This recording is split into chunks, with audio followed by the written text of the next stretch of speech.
ಈ ಸಂಜೆಯ ಆರಾಧನೆಯನ್ನು ಪ್ರಾರಂಭ ಮಾಡುವ ಹಾಗೆ ನಾವೆಲ್ಲರೂ ಎದ್ದು ನಿಂತು ಹಲ್ಲೆಲೂಯಾ ಸಂಗೀತವನ್ನು ಹಾಡಿಕೊಳ್ಳೋಣ.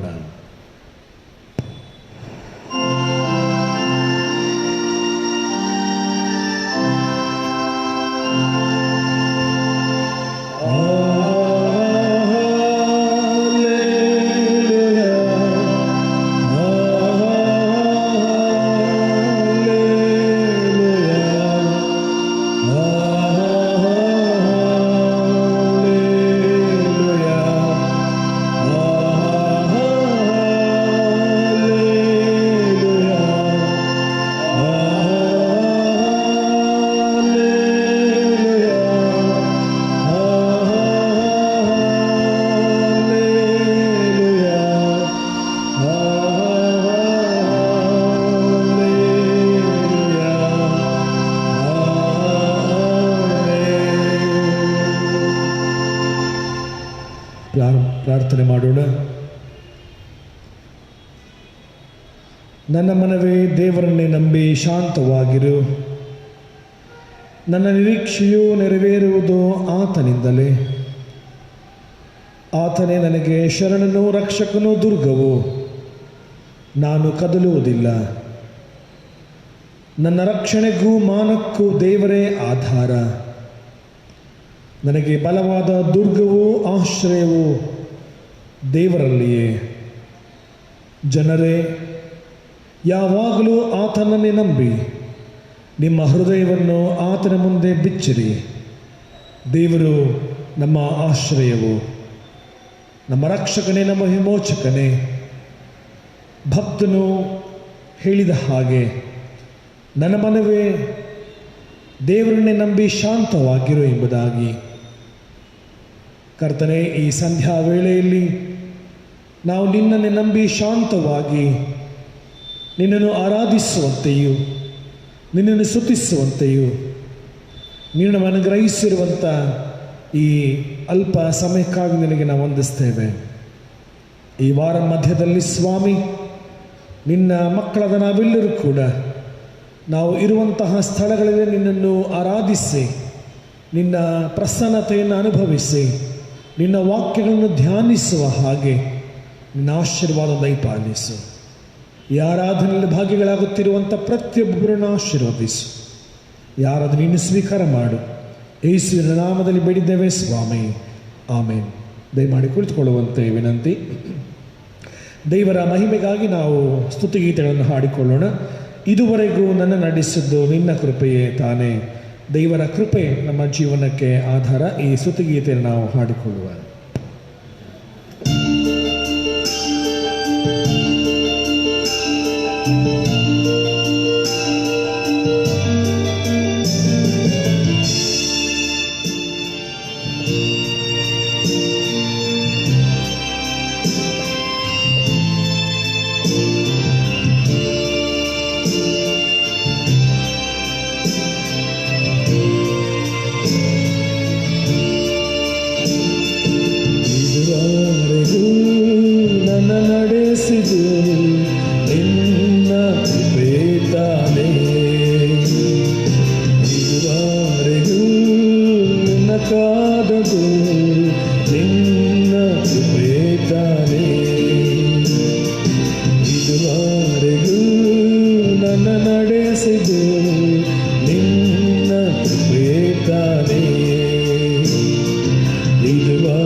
ಕೆಸರಲ್ಲಿ ಮುಳುಗುವಾಗ ದೇವರ ಕೃಪೆ ತೊಳೆಯುವ ಸುಳಿದು ಸಿಲುಕಿರುವಾಗ ಬಿಡಿಸುವುದು ಆತನ ಕೃಪೆ.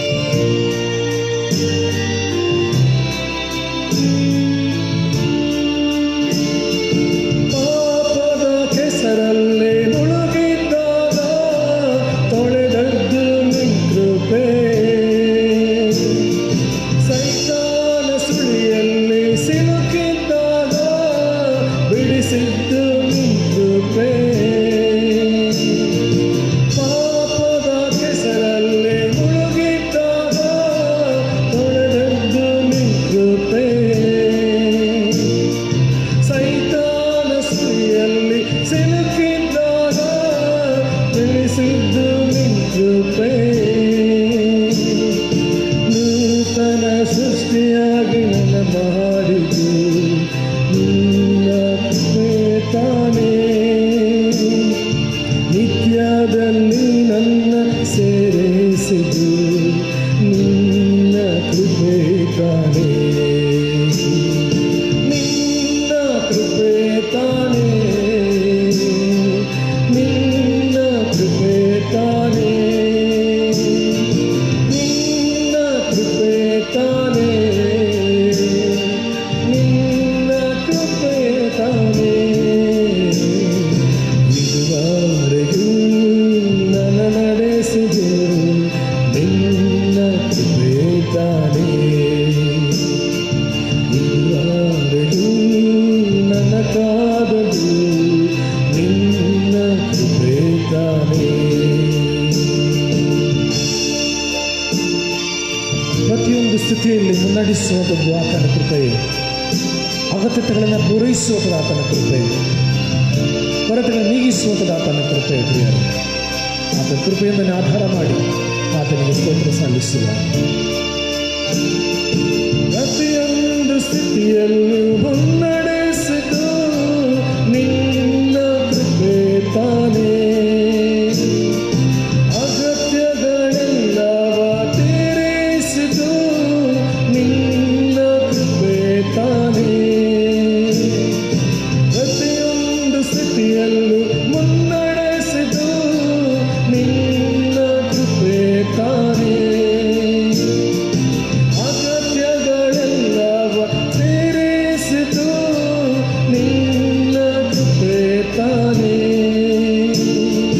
ಕೊರತೆಗಳೆಲ್ಲವ ನೀಗಿಸಿದ್ದು ನಿನ್ನ ಕೃಪೆ ತಾನೇ. ಕರ ಹಿಡಿದು ನನ್ನನ್ನು ನಡೆಸಿದ್ದು ನಿನ್ನ ಕೃಪೆ ತಾನೇ. ನಿನ್ನ ಕೃಪೆ ತಾನೇ. ನಿನ್ನ ಕೃಪೆ ತಾನೇ. ನಿನ್ನ ಕೃಪೆ ತಾನೇ. ನಿನ್ನ ಕೃಪೆ ತಾನೇ. ಇದುವರೆಗೂ ನನ್ನ ನಡೆಸಿದೆ ನಿನ್ನ ಕೃಪೆ ತಾನೇ. ಇದುವರೆಗೂ ನನ್ನ ಕಾದದು ನಿನ್ನ ಕೃಪೆ ತಾನೇ. ಇದುವರೆಗೂ ನನ್ನ ನಡೆಸಿದೆ ನಿನ್ನ ಕೃಪೆ ತಾನೇ. ಇದುವರೆಗೂ ನನ್ನ ಕಾದದು ನಿನ್ನ ಕೃಪೆ ತಾನೇ. ನಿನ್ನ ಕೃಪೆ ತಾನೇ. ನಿನ್ನ ಕೃಪೆ ತಾನೇ. ನಿನ್ನ ಕೃಪೆ ತಾನೇ. ನಿನ್ನ ಕೃಪೆ ತಾನೇ. ಇದುವರೆಗೂ ನನ್ನ ನಡೆಸಿದು ನಿನ್ನ ಕೃಪೆ ತಾನೇ. ಇದುವರೆಗೂ ನನ್ನ ಕಾದದು ನಿನ್ನ ಕೃಪೆ ತಾನೇ. ಎಷ್ಟು ಸತ್ಯದ ಮಾತಿದು. ಇದುವರೆಗೂ ನಮ್ಮನ್ನು ಕಾದದ್ದು, ಇದುವರೆಗೂ ನಮ್ಮನ್ನು ನಡೆಸಿದ್ದು, ಇದುವರೆಗೂ ನಮ್ಮನ್ನು ಪ್ರೀತಿಲಿ ತುಂಬಿಸಿ ಕಾದದ್ದು ಆತನ ಕೃಪೆ. ಭಕ್ತನು ಹೇಳುವ ಹಾಗೆ ಆತನೇ ಆಶ್ರಯವು, ಆತನನ್ನೇ ಆಧಾರ ಮಾಡಿ ದೇವರಿಗೆ ನಾವು ಸ್ತೋತ್ರ ಸಲ್ಲಿಸುವ. ಆಶ್ರಯವು ನೀನೇ ಏಸಯ್ಯ, ನನ್ನ ಆಧಾರವು ನೀನೇ ಏಸಯ್ಯ.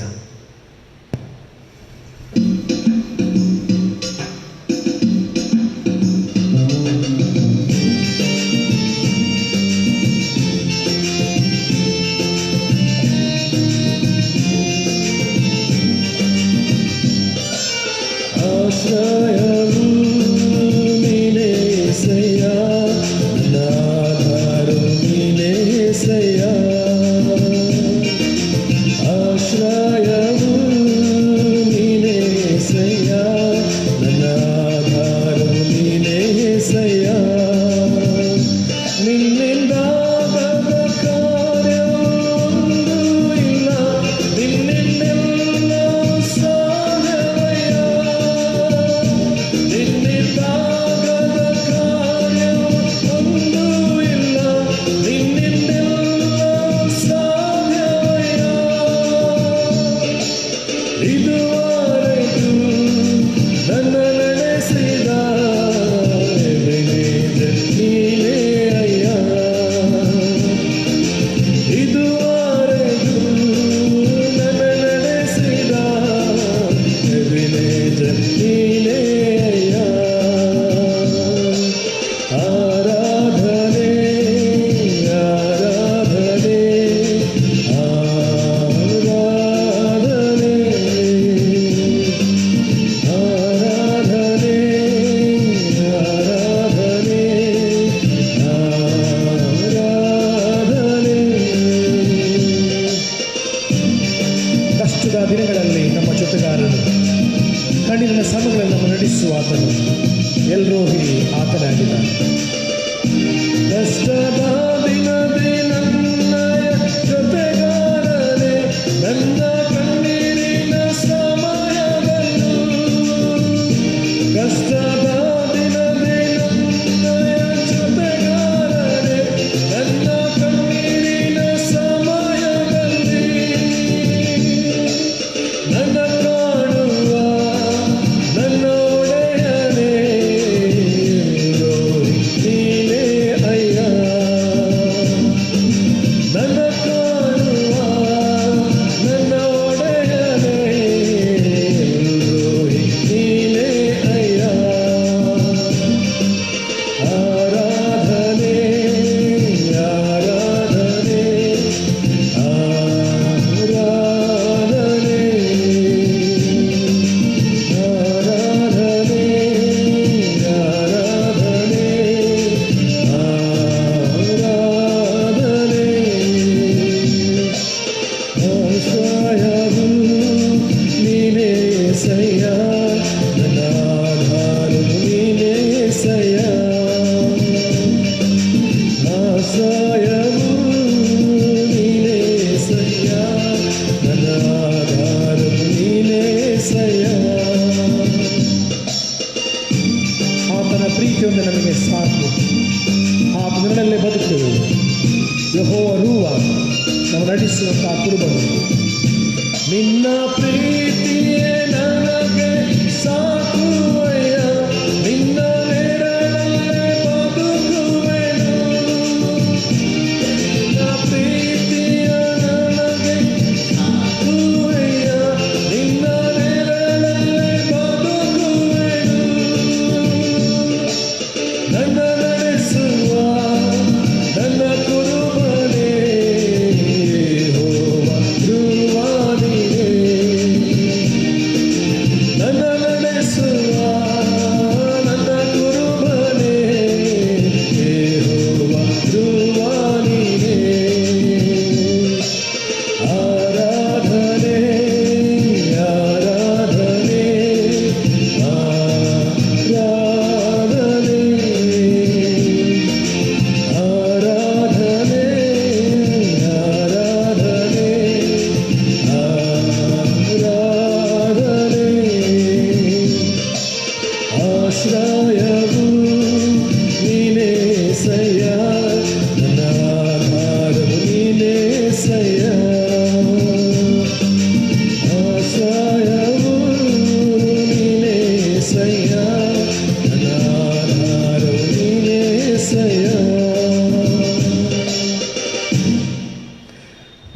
ಆಶ್ರಯವೂ ನಮ್ಮ ಕೋಟೆಯು, ನಮ್ಮ ಗುರಾಣಿಯು, ನಮ್ಮ ರಕ್ಷಕನೇ. ಹೊರತು ಬೇರೆ ಯಾರೂ ಇಲ್ಲ. ಆತನೇ ಎಲ್ ರೋಹಿ, ಆತನೇ ಯೆಹೋವ ರೂವ. ಆತನನ್ನು ನಾವು ಬರಮಾಡಿಕೊಳ್ಳುತ್ತಾ ಆತನಿಗೆ ಸ್ತೋತ್ರ ಸಲ್ಲಿಸುವ. ಆತನು ಯಾವಾಗ ಬರುತ್ತಾನೋ ನಮಗೆ ತಿಳಿಯದು ಪ್ರಿಯರೇ. ಕಳ್ಳನು ಬರುವ ರೀತಿಯಲ್ಲಿ ಆತನು ಬರುವನೆಂಬುದಾಗಿ ಸತ್ಯವೇದವು ಸ್ಪಷ್ಟವಾಗಿ ನಮ್ಮನ್ನು ಬೋಧಿಸುತ್ತದೆ. ಯೇಸುರಾಜನು ಬರುವ ಅಸಂಖ್ಯ ದೂತರೊಡನೆ ನನ್ನನ್ನು ರಕ್ಷಿಸಿದ ಯೇಸು ನನ್ನ ರಾಜನಾಗಿ ಬರುವ ಈ ಸ್ತುತಿಗೀತೆಯನ್ನು ಹಾಡಿಕೊಳ್ಳೋಣ. 20ನೆಯ ಸ್ತುತಿಗೀತೆ.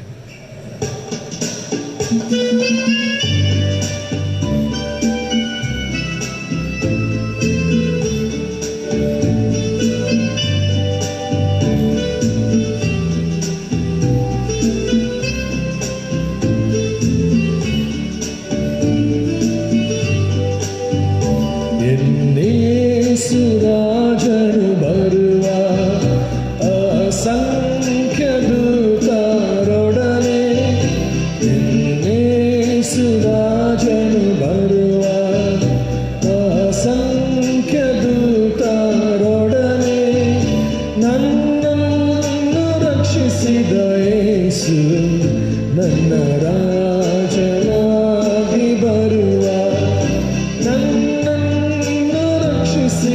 ಯೇಸು ನನ್ನ ರಾಜನಾಗಿ ಬರುವ. ಬಾನಲ್ಲಿ ಬೆಳಕು ಬೆಳಗಿ, ಬಾನಲ್ಲಿ ಮಿಂಚು ಬೆಳಗಿ, ಮೇಘಗಳೊಡನೆ ಆತ ಇಳಿದು ಬರುವ ಆತನಾಥ, ಮೇಘದೂತರೊಡನೆ ಬರುವವನಾತ.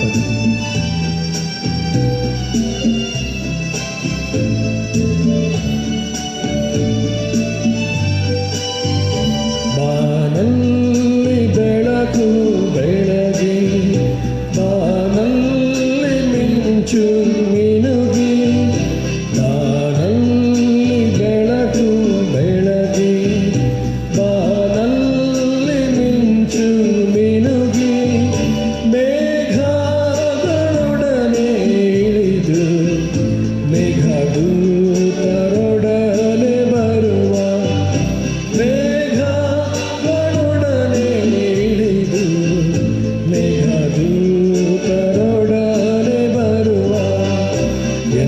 ಯೇಸುರಾಜನು ಬರುವ ಅಸಂಖ್ಯ ದೂತರೊಡನೆ, ಯೇಸುರಾಜನು ಬರುವ ಅಸಂಖ್ಯ ದೂತರೊಡನೆ ನನ್ನನ್ನು ರಕ್ಷಿಸಿದ ಯೇಸು ನನ್ನ ರಾಜನಾಗಿ ಬರುವ.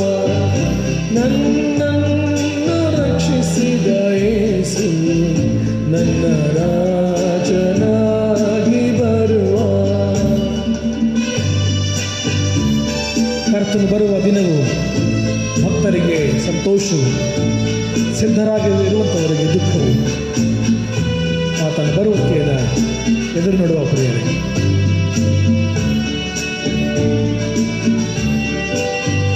ಕರ್ತನ್ ಬರುವ ದಿನವು ಭಕ್ತರಿಗೆ ಆ ದಿನವು ತುಂಬ ಆನಂದವು.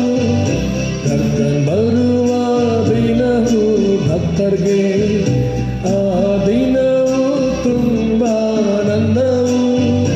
ಯಾರ್ಯಾರು ಸಿದ್ಧರಾಗಲಿಲ್ಲವೋ ಆ ದಿನವು ತುಂಬ ದುಃಖಕರವು. ಯಾರ್ಯಾರು ಸಿದ್ಧರಾಗಲಿಲ್ಲವೋ ಆ ದಿನವು ತುಂಬ ದುಃಖಕರವು. ಯೇಸುರಾಜನು ಬರುವ ಅಸಂಖ್ಯ ದೂತರೊಡನೆ, ಯೇಸುರಾಜನು ಬರುವ ಅಸಂಖ್ಯ ದೂತರೊಡನೆ ನನ್ನನ್ನು ರಕ್ಷಿಸಿದ ಯೇಸು ನನ್ನ ರಾಜನಾಗಿ ಬರುವ. ನನ್ನನ್ನು ರಕ್ಷಿಸಿದ ಯೇಸು ನನ್ನ ರಾಜನಾಗಿ ಬರುವ. ಪ್ರಾರ್ಥನೆ ಮಾಡೋಣ. ಹೌದು ನಮ್ಮ ಸ್ವಾಮಿ, ನೀನು ರಾಜನಾಗಿ ನಮ್ಮ ಮಧ್ಯದಲ್ಲಿ ಬರುವಾತನಾಗಿದ್ದಿ. ನಮ್ಮನ್ನು ರಕ್ಷಿಸುವಂತಹ ದೇವರು ನೀನು. ಮೇಘದೊಡನೆ ಇಳಿದು ಬರುವಂಥವನು. ನಿನ್ನ ಬರುವಿಕೆಯು ಸ್ವಾಮಿ ಭಕ್ತರಿಗೆ ಆನಂದವು, ಸಿದ್ಧ ಆಗದೇ ಇರುವಂಥವರಿಗೆ ದುಃಖವು. ಕಾರಣ ಸ್ವಾಮಿ, ನಾವು ನಿನ್ನಲ್ಲಿಯೇ ನಂಬಿಕೆ ಇಟ್ಟು ನೀನು ನ್ಯಾಯ ತೀರಿಸುವುದಕ್ಕಾಗಿ ಲೋಕಕ್ಕೆ ರಾಜಾದಿರಾಜನಾಗಿ ನ್ಯಾಯಪತಿಯಾಗಿ ಬರುತ್ತಿ ಎಂಬುದಾಗಿ ನಂಬಿದ್ದೇವೆ ಸ್ವಾಮಿ. ಈ ಸಂಜೆಯಲ್ಲಿ ಸ್ವಾಮಿ, ನಾವು ನಿನ್ನ ಆರಾಧಿಸುವಾಗ ನೀನು ಜೀವಿಸುವ ದೇವರು ನಮ್ಮ ಮಧ್ಯದಲ್ಲಿ ಜೀವಿಸುತ್ತಾ ನಿನ್ನ ಪ್ರಸನ್ನತೆ ಮೂಲಕವಾಗಿ ನಮ್ಮನ್ನು ನಡೆಸಿಕೊಂಡು ಬಂದಂಥವನು ಬರುವಂಥವನಾಗದಿದ್ದಕ್ಕಾಗಿ ನಿನಗೆ ಸ್ತೋತ್ರ. ಕರ್ತನೇ, ವಿಶೇಷವಾಗಿ ನಾವು ಈ ವಾರ ಮಧ್ಯದಲ್ಲಿ ನಮ್ಮ ಎಲ್ಲ ಕೆಲಸಗಳ ನಡುವೆಯೂ ನಮ್ಮ ಮನೆಯಲ್ಲಿ ಇರುವಾಗಲೂ ನಾವು ಈ ರೀತಿಯಾಗಿ ಒಟ್ಟಾಗಿ ಈ ಆನ್ಲೈನ್ ಮೂಲಕ ನಿನ್ನನ್ನು ಆರಾಧಿಸುವಂಥ ಅವಕಾಶವನ್ನು ಗ್ರಹಿಸಿಕೊಟ್ಟಿದ್ದೆ ಸ್ವಾಮಿ, ಸ್ತೋತ್ರ. ನಿನ್ನ ಕೃಪೆಯೊಂದಿಗೆ ನಾವು ಆಧಾರ ಮಾಡಿಕೊಂಡು ಕರ್ತನೆ, ನೀನು ನಮಗೆ ಆಶ್ಚರ್ಯವು, ನೀನು ನಮಗೆ ಕೋಟೆಯು, ಗುರಾಣಿಯು, ನಮಗೆ ಬಂಡೆಯು ಎಂಬುದಾಗಿ ನಾವು ನಂಬಿ ನಿನ್ನನ್ನು ಆರಾಧಿಸ್ತೇವೆ ಸ್ವಾಮಿ. ನಮ್ಮ ಎಲ್ಲ ಆರಾಧನೆಗಳಿಗೆ ಕರ್ತನೆ, ನಮ್ಮ ಪಾಪಗಳೇ ಅಡ್ಡ ಬರುವುದಾದರೆ ದೇವರೇ ಅವೆಲ್ಲಗಳನ್ನು ತೆಗೆದು ಹಾಕು. ನಿನ್ನ ಮಗನಾದ ಯೇಸುವಿನ ಮೂಲಕವಾಗಿ ನಮ್ಮನ್ನು ಶುದ್ಧೀಕರಿಸಿ ನಮ್ಮನ್ನು ನೂತನನಾಗಿ ಮಾಡು. ಈಗಲೂ ಸ್ವಾಮಿ ನಿನ್ನ ವಾಕ್ಯಗಳ ಮೂಲಕ ನಮ್ಮನ್ನು ಬಲಪಡಿಸು. ಯೇಸುವಿನ ದಿವ್ಯ ನಾಮದಲ್ಲಿ ದೀನಭಾವದಿಂದ ಬೇಡಿದ್ದೇವೆ ಸ್ವಾಮಿ, ಆಮೇನ್. ಈ ಸಂಜೆಯ ಆರಾಧನೆಗೆ ನೇಮಕವಾದ ದೇವರ ವಾಕ್ಯ ಭಾಗವನ್ನು ಕೇಳಿಸಿಕೊಳ್ಳೋಣ.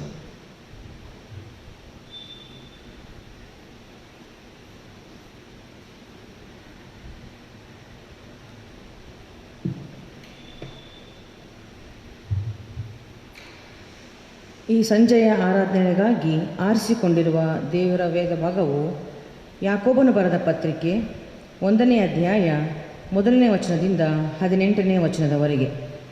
ಯಾಕೋಬನು ಬರೆದ ಪತ್ರಿಕೆ 1ನೇ ಅಧ್ಯಾಯ 1ನೇ ವಚನದಿಂದ 18ನೇ ವಚನದವರೆಗೆ ದೇವರ ವಾಕ್ಯವನ್ನು ಕೇಳೋಣ. ಕಷ್ಟವನ್ನು ದುಷ್ಪ್ರೇರಣೆಯನ್ನು ಕುರಿತದ್ದು. ದೇವರಿಗೂ ಕರ್ತನಾದ ಯೇಸು ಕ್ರಿಸ್ತನಿಗೂ ದಾಸನಾಗಿರುವ ಯಾಕೋಬನು ಅನ್ಯ ದೇಶಗಳಲ್ಲಿ ಚದರಿರುವ ಇಸ್ರಾಯೇಲ್ 12 ಕುಲದವರಿಗೆ ಬರೆಯುವುದು ನಿಮಗೆ ಶುಭವಾಗಲಿ.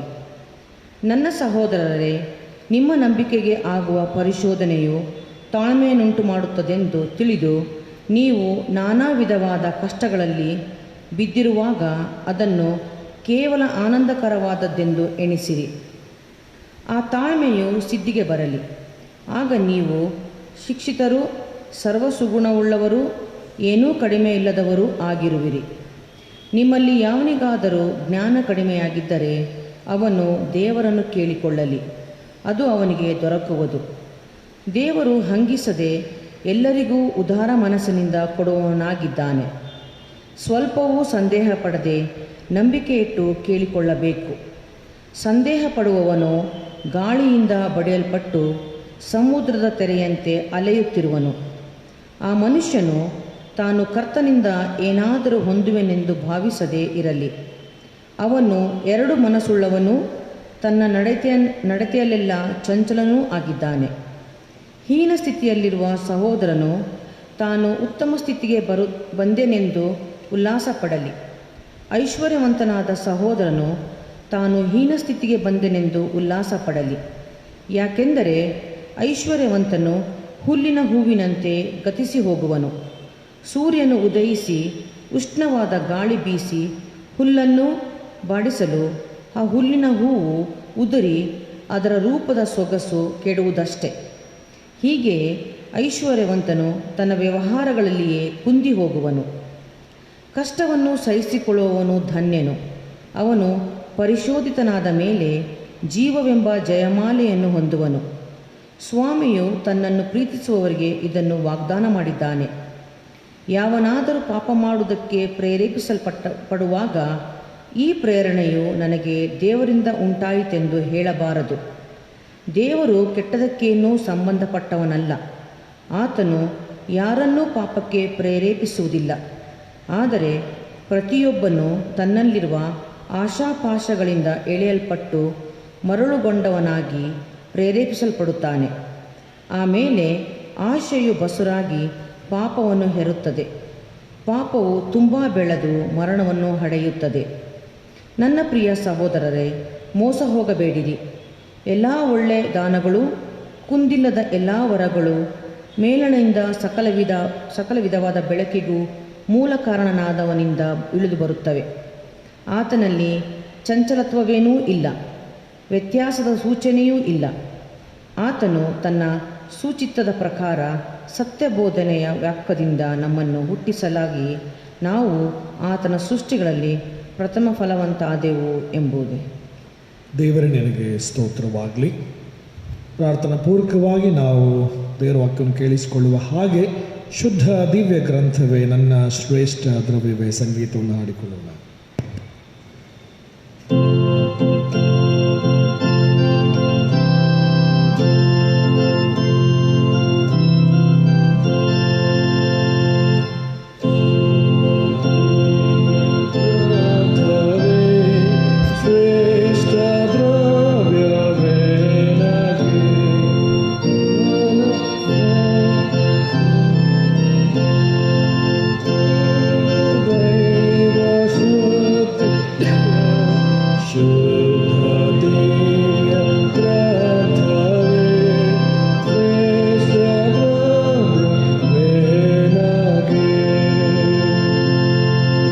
ಪ್ರಾರ್ಥನೆ ಮಾಡೋಣ. ಶುದ್ಧ ದಿವ್ಯ ಗ್ರಂಥವೇ ಶ್ರೇಷ್ಠ ದ್ರವ್ಯವನಗೆ. ಸ್ವಾಮಿ, ನಿನ್ನ ಗ್ರಂಥವು ಶುದ್ಧವಾದದ್ದು, ಪವಿತ್ರವಾದದ್ದು, ನಿನ್ನ ವಾಕ್ಯಗಳು ಸಜೀವವಾದದ್ದು, ಕಾರ್ಯಸಾಧಕವಾದದ್ದು. ಈ ಬೆಳಗಿನ ಈ ಸಂಜೆಯ ಸಮಯದಲ್ಲಿ ಸ್ವಾಮಿ, ನಾವು ಅದನ್ನು ಧ್ಯಾನಿಸುವುದಕ್ಕಾಗಿ ನಿನ್ನ ಆಶೀರ್ವಾದವನ್ನು, ನಿನ್ನ ಸಹಾಯದ ಹಸ್ತವನ್ನು, ನಿನ್ನ ಕೃಪೆಯನ್ನು ಬೇಡುತ್ತೇವೆ. ನಿನ್ನ ಆತ್ಮನ ಮೂಲಕವಾಗಿ ನಮ್ಮನ್ನು ನಡೆಸು ಸ್ವಾಮಿ. ನಿನ್ನ ವಾಕ್ಯಗಳ ಸತ್ಯಾಂಶಗಳನ್ನು, ನಿನ್ನ ವಾಕ್ಯಗಳ ಗೂಢಾರ್ಥಗಳನ್ನು, ನಿನ್ನ ವಾಕ್ಯಗಳ ಶ್ರೇಷ್ಠತೆಯನ್ನು ಅರಿತುಕೊಳ್ಳುವ ಹಾಗೆ ನಮಗೆ ಕಲಿಸು. ಘನ ಮಾನ ಮಹಿಮೆ ನಿನಗೆ ಉಂಟಾಗಲಿ. ಯೇಸುವಿನ ನಾಮದಲ್ಲಿ ಬೇಡಿದ್ದೇವೆ ಸ್ವಾಮಿ, ಆಮೇನ್. ಕರ್ತನಲ್ಲಿ ಪ್ರೀತಿಯುಳ್ಳ ದೇವಜನರೇ, ಈ ವಾರ ಮಧ್ಯದ ಸಂಜೆಯ ಆರಾಧನೆಯಲ್ಲಿ ನಾವೆಲ್ಲರೂ ಮನೆಗಳಲ್ಲಿಯೇ ಕುಳಿತು ದೇವರನ್ನು ಆರಾಧಿಸುವಂತಹ ಈ ಅವಕಾಶವನ್ನು ದೇವರ ಮಗನಿಗೆ ದಯಪಾಲಿಸಿಕೊಟ್ಟಿದ್ದಾನೆ. ದೇವರ ನಾಮಕ್ಕೆ ಸ್ತೋತ್ರ ಸಲ್ಲಿಸ್ತೇವೆ. ಮತ್ತು ಈ ಸಮಯದಲ್ಲಿ ಈ ಆರಾಧನೆಯಲ್ಲಿ ಭಾಗಿಗಳಾಗುತ್ತಿರುವಂಥ ಪ್ರತಿಯೊಬ್ಬರನ್ನು ಕೂಡ ಈ ಸಂಜೆಯ ವಂದನೆಗಳೊಂದಿಗೆ ದೇವರ ಹೆಸರಿನಲ್ಲಿ ನಮಗೆ ಶುಭವನ್ನು ನಾನು ಕೋರುವನಾಗಿದ್ದೇನೆ. ಈ ಸಂಜೆಗೆ ನಾನು ಆರಿಸಿಕೊಂಡಂತಹ ವಾಕ್ಯ ಭಾಗದ ಒಂದು ಭಾಗವನ್ನು ನಾವೀಗ ಕೇಳಿಸಿಕೊಂಡಿದ್ದೇವೆ. ಯಾಕೋಬನು ಬರೆದಂತಹ ಪತ್ರಿಕೆ 1ನೇ ಅಧ್ಯಾಯದ 1ನೇ ವಚನದಿಂದ 18 ವಚನಗಳವರೆಗೆ. ಈ ಒಂದು ಶೀರ್ಷಿಕೆ ಮೂಲಕವಾಗಿ ನಾವು ಧ್ಯಾನ ಮಾಡ್ತೇವೆ. God in times of trials are difficulties. Kannada ಭಾಷೆಯಲ್ಲಿ ಹೇಳುವುದಾದರೆ ಸಂಕಷ್ಟಗಳ ಸಮಯಗಳಲ್ಲಿ ದೇವರು ಎಂಬುದಾಗಿ. God in times of trials. ಪ್ರಿಯರು, ನಾವು ಇಂಥ ಒಂದು ಸಂಕಷ್ಟಗಳ ಅಥವಾ ಶೋಧನೆಗಳ ಒಂದು ಸಮಯಗಳನ್ನು ನಾವು ಹಾದು ಬರ್ತಿದ್ದೇವೆ. We are passing through this difficult times. ಈ ಸಮಯಗಳಲ್ಲಿ ಅನೇಕ ಕುಸಿತಗಳನ್ನು ನಾವು ಗಮನಿಸ್ತೇವೆ. So many fall downs. ಎಲ್ಲ ಕುಸಿತಗಳ ಮಧ್ಯದಲ್ಲಿಯೂ ಕೂಡ ದೇವರು ಇದ್ದಾನೆ ಎನ್ನುವಂಥ ಆ ನಂಬಿಕೆ, ಆತ್ಮವಿಶ್ವಾಸ, ಭರವಸೆ ನಮಗೆ ಬೇಕು ಪ್ರಿಯರೇ. ಎಲ್ಲ ಸಮಯಗಳಲ್ಲಿ ದೇವರು ನಮ್ಮೊಂದಿಗೆ ಇದ್ದಾನೆ, ನಡೆಸುತ್ತಾ ಇದ್ದಾನೆ. ಧೈರ್ಯ, ನಂಬಿಕೆ, ಆತ್ಮವಿಶ್ವಾಸ, ಭರವಸೆ ಇವುಗಳ ಮಧ್ಯದಲ್ಲಿಯೇ ನಾವು ಜೀವನ ಮಾಡ್ತಿದ್ದೇವೆ. 2 ತಿಂಗಳುಗಳು ಕಳೆಯಿತು. ಅದರ ಜೊತೆಗೆ ಈ ಸಮಯದಲ್ಲಿ ನಾವು ಒಬ್ಬರನ್ನೊಬ್ಬರು ಸಂತೈಸುವುದರ ಮೂಲಕವಾಗಿ, ಸಹಾಯ ಮಾಡೋದರ ಮೂಲಕವಾಗಿ, ಆದರಣೆ ತೋರಿಸೋದ್ರ ಮೂಲಕವಾಗಿ, ಸಹಕಾರ ಮಾಡೋದ್ರ ಮೂಲಕವಾಗಿ, ಸಹಾನುಭೂತಿಯನ್ನು ತೋರಿಸೋದ್ರ ಮೂಲಕವಾಗಿ ನಾವು ಕೆಲವು ಸಾಮಾಜಿಕವಾದಂತಹ ಕಾರ್ಯಗಳಲ್ಲಿ ತೊಡಗಿದ್ದೇವೆ. To empathise or to sympathise, ಅಥವಾ to help or to support, ಈ ರೀತಿಯಾದಂತಹ ಕೆಲವು ಸಾಮಾಜಿಕ ಕಾರ್ಯಗಳ ನಡುವೆಯೂ ನಮಗೆ ಆತ್ಮಿಕ ಆಹಾರವೂ ಅಗತ್ಯ. ನಾವು ಆತ್ಮಿಕವಾಗಿ, ಮಾನಸಿಕವಾಗಿ ಧೈರ್ಯಗೊಳ್ಳುವುದಕ್ಕೆ, ಬಲ ಹೊಂದುವುದಕ್ಕೆ ದೇವರ ವಾಕ್ಯ ನಮಗೆ ಅಗತ್ಯ. ದೇವರ ವಾಕ್ಯದ ಆದರಣೆ ನಮಗೆ ಅಗತ್ಯ. ದೇವರ ವಾಕ್ಯ ನಮಗೆ ಬಹಳಷ್ಟು ಪ್ರೇರಣೆಯನ್ನು ನೀಡುವಂಥದ್ದು. ಹೀಗಾಗಿ ಈ ಒಂದು ವಾಕ್ಯ ಭಾಗವನ್ನು ಆರಿಸಿಕೊಂಡಿದ್ದೇನೆ, ಪರ್ಟಿಕ್ಯುಲರ್ ಎಪಿಸಲ್. ಪೌಲನು ಬಿಟ್ಟು, ಅಪೋಸ್ತಲ ಅಂತ ಪೌಲನು ಬಿಟ್ಟು ಅನೇಕರು ಅನೇಕ ಪತ್ರಿಕೆಗಳನ್ನು, ಅಂದರೆ ಲೆಟರ್ಗಳನ್ನು ಬರೆದರು. ಅದರಲ್ಲಿ ಯಾಕೋಬನೊಬ್ಬನು, ಯೋಹಾನನು, ಪೇತ್ರನು, ಯೂದನು ಸಹ ಪತ್ರಿಕೆಯನ್ನು ಬರೀತಾನೆ. ಹೀಗೆ ಅನೇಕರು ಪತ್ರಿಕೆಗಳನ್ನು ಬರೆದಂಥ ಉದ್ದೇಶ ಆಗಿನ ಜನರಿಗೆ, ಅಂದರೆ ಆ ಸಮಾಜದಲ್ಲಿ ಆದಿಸಭೆ ಬೆಳೆಯುವಂತಹ ದಿನಗಳಲ್ಲಿ ದೇವರ ವಾಕ್ಯಗಳನ್ನು ಎಷ್ಟು ಮಟ್ಟಿಗೆ ಅವರು ಪ್ರಬಲವಾಗಿ ಸ್ವೀಕಾರ ಮಾಡ್ತಿದ್ರು, ಅದನ್ನು ಅವರು ಅಂಗೀಕಾರ ಮಾಡ್ತಿದ್ರು ಎನ್ನುವಂತಹ ಆ ಒಂದು ಸಂಗತಿಯನ್ನು ಗಮನಿಸುವಂಥದ್ದು. ಯಾಕೋಬನ ಪತ್ರಿಕೆ ಯಾಕೆ ನಾನು ಆರಿಸಿಕೊಂಡಿದ್ದೇನೆ, ದೇವರ ಚಿತ್ತವಿದ್ದರೆ ಇದನ್ನು ನಾನು ಮುಂದೆ ಕಂಟಿನ್ಯೂ ಮಾಡುವ ಹಾಗೆ. ಯಾಕೋಬನು ಬರೆದಂಥ ಪತ್ರಿಕೆಯಲ್ಲಿ ಕೇವಲ ನಮಗಿರುವಂಥದ್ದು 5 ಅಧ್ಯಾಯಗಳು ಮಾತ್ರ.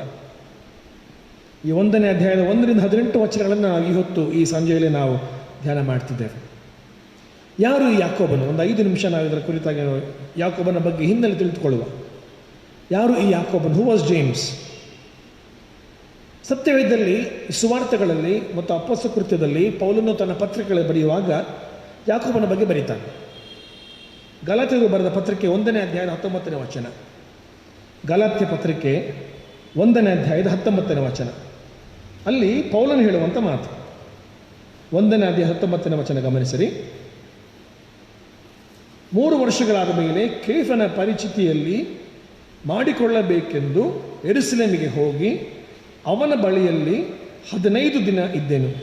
ಕರ್ತನ ತಮ್ಮನಾದ ಯಾಕೋಬನಲ್ಲದೆ ಅಪೊಸ್ತಲರಲ್ಲಿ ಬೇರೆ ಯಾರನ್ನೂ ಕಾಣಲಿಲ್ಲ. It's very clear. ಪೌಲನು ಬರೆಯುವಂಥದ್ದು, ಈತನು ಯೇಸುಸ್ವಾಮಿಯ ಸಹೋದರನು, ತಮ್ಮನು, ಯೇಸುಸ್ವಾಮಿಯ ಸಹೋದರನು. James was brother of Jesus Christ. ನಮಗೆ ಗೊತ್ತಿದೆ. ಇದಕ್ಕೆ ಆಧಾರಗಳು ಸತ್ಯವೇದದಲ್ಲಿ ಅಪೊಸ್ತಲ ಕೃತ್ಯ 15ನೇ ಅಧ್ಯಾಯದ 13ನೇ ವಚನದಲ್ಲಿ ನೋಡ್ತೇವೆ ನಾವು. 21ನೇ ಅಧ್ಯಾಯದ 18ನೇ ವಚನದಲ್ಲಿ ಗಮನಿಸ್ತೇವೆ. ಮತ್ತು ಈ ಗಲಾತ್ಯ ಪತ್ರಿಕೆ ನೀವು ಇನ್ನೊಂದು ಸಾರಿ ನೋಡುವಾಗ ಅಲ್ಲಿ 2ನೇ ಅಧ್ಯಾಯಕ್ಕೆ ಗಮನಿಸಿ. 2ನೇ ಅಧ್ಯಾಯದ 9ನೇ ವಚನ.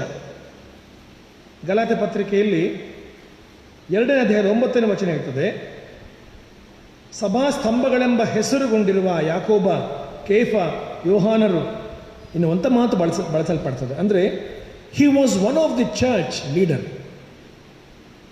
ಅಪೊಸ್ತಲ ಕೃತ್ಯವನ್ನು ನಾವು ಓದುವಾಗ ಆ ಅಪೊಸ್ತಲ ಕೃತ್ಯದಲ್ಲಿ ಬರೆಯಲ್ಪಟ್ಟ ಹಾಗೆ ಆತನ ಒಂದು ಸಲಹೆಗಳನ್ನು ಸ್ವೀಕಾರ ಮಾಡ್ತಾರೆ ಸಭಾ ಮಂದಿರಗಳಲ್ಲಿ, ಕೌನ್ಸಿಲ್ಗಳಲ್ಲಿ. 15ನೇ ಅಧ್ಯಾಯ ಹೇಳುವಂಥದ್ದು. 15ನೇ ಅಧ್ಯಾಯದ ಅಪೊಸ್ತಲ ಕೃತ್ಯ 13ನೇ ವಚನವನ್ನು ಗಮನಿಸುವಾಗ ಅಲ್ಲಿ ಪೌಲನು, ಬಾರ್ನಬನು, ಗಮನಿಸಿ 15ನೇ ಅಧ್ಯಾಯ ಅಪೊಸ್ತಲ ಕೃತ್ಯ ಇಲ್ಲಿ ಬರುವಾಗ ಒಂದು ವಿಚಾರ ಕುರಿತಾಗಿ ತರ್ಕ ನಡೆಯುತ್ತಲ್ಲಿ, ಸುನ್ನತಿ ವಿಚಾರವಾಗಿ. ಅದು ಅಗತ್ಯವಾ, ಬೇಡವಾ, ಅವಶ್ಯಕತೆಯ ಎನ್ನುವಂಥರ ಬಗ್ಗೆ. ಆ ವಿಚಾರಕ್ಕೆ ಬಂದಾಗ 15ನೇ ಅಧ್ಯಾಯದ 13ನೇ ವಚನಕ್ಕೆ ಎಲ್ಲ ಮುಗಿಸಿದ ಮೇಲೆ ಯಾಕೋಬನು ಆ ಪ್ರಸ್ತಾವವನ್ನು ಹಿಡಿದು ಹೇಳಿದ್ದೇನೆಂದರೆ ಎಂಬುದಾಗಿ ಹೇಳ್ತಾನೆ ಮುಂದೆ. ಅಂದರೆ ಆತನು he was A learned man, probably ಬಹಳಷ್ಟು ತಿಳಿದಂಥ ಒಬ್ಬ ವ್ಯಕ್ತಿ. ಆದರೆ ಈ ಹಿನ್ನೆಲೆಗಳನ್ನು ಇನ್ನೂ ಗಮನಿಸಬೇಕು. ಮತ್ತಾಯನ ಸುವಾರ್ತೆ 13ನೇ ಅಧ್ಯಾಯದ 55ನೇ ವಚನ ನೋಡಿ. ಮತ್ತಾಯನ ಸುವಾರ್ತೆ 13ನೇ ಅಧ್ಯಾಯದ 55ನೇ ವಚನ. ಇಲ್ಲಿ ಯಾರ್ಯಾರು ಎಂಬುದಾಗಿ ಹೇಳಲ್ಪಡ್ತದೆ. ಆತನ ಸಹೋದರ ಸಹೋದರಿ ಯಾರು? ದೇವರ ವಾಕ್ಯದಲ್ಲಿ ಗಮನಿಸ್ತೇವೆ. ಮತ್ತಾಯ ಬರೆದ ಸುವಾರ್ತೆ 13ನೇ ಅಧ್ಯಾಯ 55ನೇ ವಚನದಲ್ಲಿ, ಇವನು ಆ ಬಡಗಿಯ ಮಗನಲ್ಲವೇ, ಯೇಸು ಬಗ್ಗೆ ಹೇಳುತ್ತಿರುವಂಥ ಮಾತಿದು. ಇವನ ತಾಯಿ ಮರಿಯಳೆಂಬವಳಲ್ಲವೇ, ಯಾಕೋಬ, ಯೋಸೇಫ, ಸೀಮೋನ, ಯೂದ ಇವರು ಇವನ ತಮ್ಮಂದಿರಲ್ಲವೇ ಎನ್ನುವಂಥ ಮಾತು. ಇವನ ತಂಗಿಯರೆಲ್ಲರೂ ನಮ್ಮಲ್ಲಿ ಇದ್ದಾರಲ್ಲವೇ. ಒಂದು ಸಾರಿ ಯೇಸು ಸ್ವಾಮಿ ಹೀಗೆ ಒಂದು ಮನೆಯಲ್ಲಿದ್ದಾಗ ಅಲ್ಲಿ ಶಿಷ್ಯರು ಹೇಳ್ತಾರೆ, ನಿನ್ನ ಮನೆಯವರು ಕುಟುಂಬದವರು ಬಂದಿದ್ದಾರೆ, ನಿನ್ನ ಅಣ್ಣ ತಮ್ಮಂದಿರು ತಾಯಿ ಬಂದಿದ್ದಾರೆ, ಯಾರು ನನಗೆ ತಾಯಿ, ಯಾರು ನನಗೆ ತಂಗಿ, ಯಾರು ನನ್ನ ಸಹೋದರನು, ನನ್ನ ವಾಕ್ಯಗಳನ್ನು ಅನುಸರಿಸಿ ನಡೆಯುವನೇ ಎಂಬುದಾಗಿ ಯೇಸು ಸ್ವಾಮಿ ಹೇಳ್ತಾನೆ. ಅಂದರೆ ಯೇಸು ಸ್ವಾಮಿಯ ಕುಟುಂಬ ದೊಡ್ಡದಾಗಿತ್ತು. ಆದರೆ ವಿಪರ್ಯಾಸ ಏನಂತ ಹೇಳಿದ್ರೆ, ಯೋಹಾನ ಸುವಾರ್ತೆ 7ನೇ ಅಧ್ಯಾಯ 3ರಿಂದ 5 ವಚನ ಗಮನಿಸಲಿ. ಇದು ಒಂದು ವಿಪರ್ಯಾಸ. ಯೋಹಾನ ಸುವಾರ್ತೆ 7ನೇ ಅಧ್ಯಾಯದ 3ರಿಂದ 5 ವಚನ. ಇಲ್ಲಿ they did not believe the importance of Jesus, ಅಥವಾ ಯೇಸುವಿನ ಮಹತ್ವ ಏನೆಂಬುದಾಗಿ ಅವರು ನಂಬಲಿಲ್ಲ. ಯೋಹಾನ ಸುವಾರ್ತೆಯಲ್ಲಿ 7ನೇ ಅಧ್ಯಾಯದ 3ರಿಂದ 5 ವಚನ ನೀವು ಗಮನಿಸ್ತೇವೆ. ಅಲ್ಲಿ ಜಾತ್ರೆ ಸಮೀಪವಾದಾಗ ಆತನ ತಮ್ಮಂದಿರು ಆತನಿಗೆ, ನೀನು ಮಾಡುವ ಕಾರ್ಯಗಳನ್ನು ನಿನ್ನ ಶಿಷ್ಯರು ಸಹ ನೋಡುವಂತೆ ಇಲ್ಲಿಂದ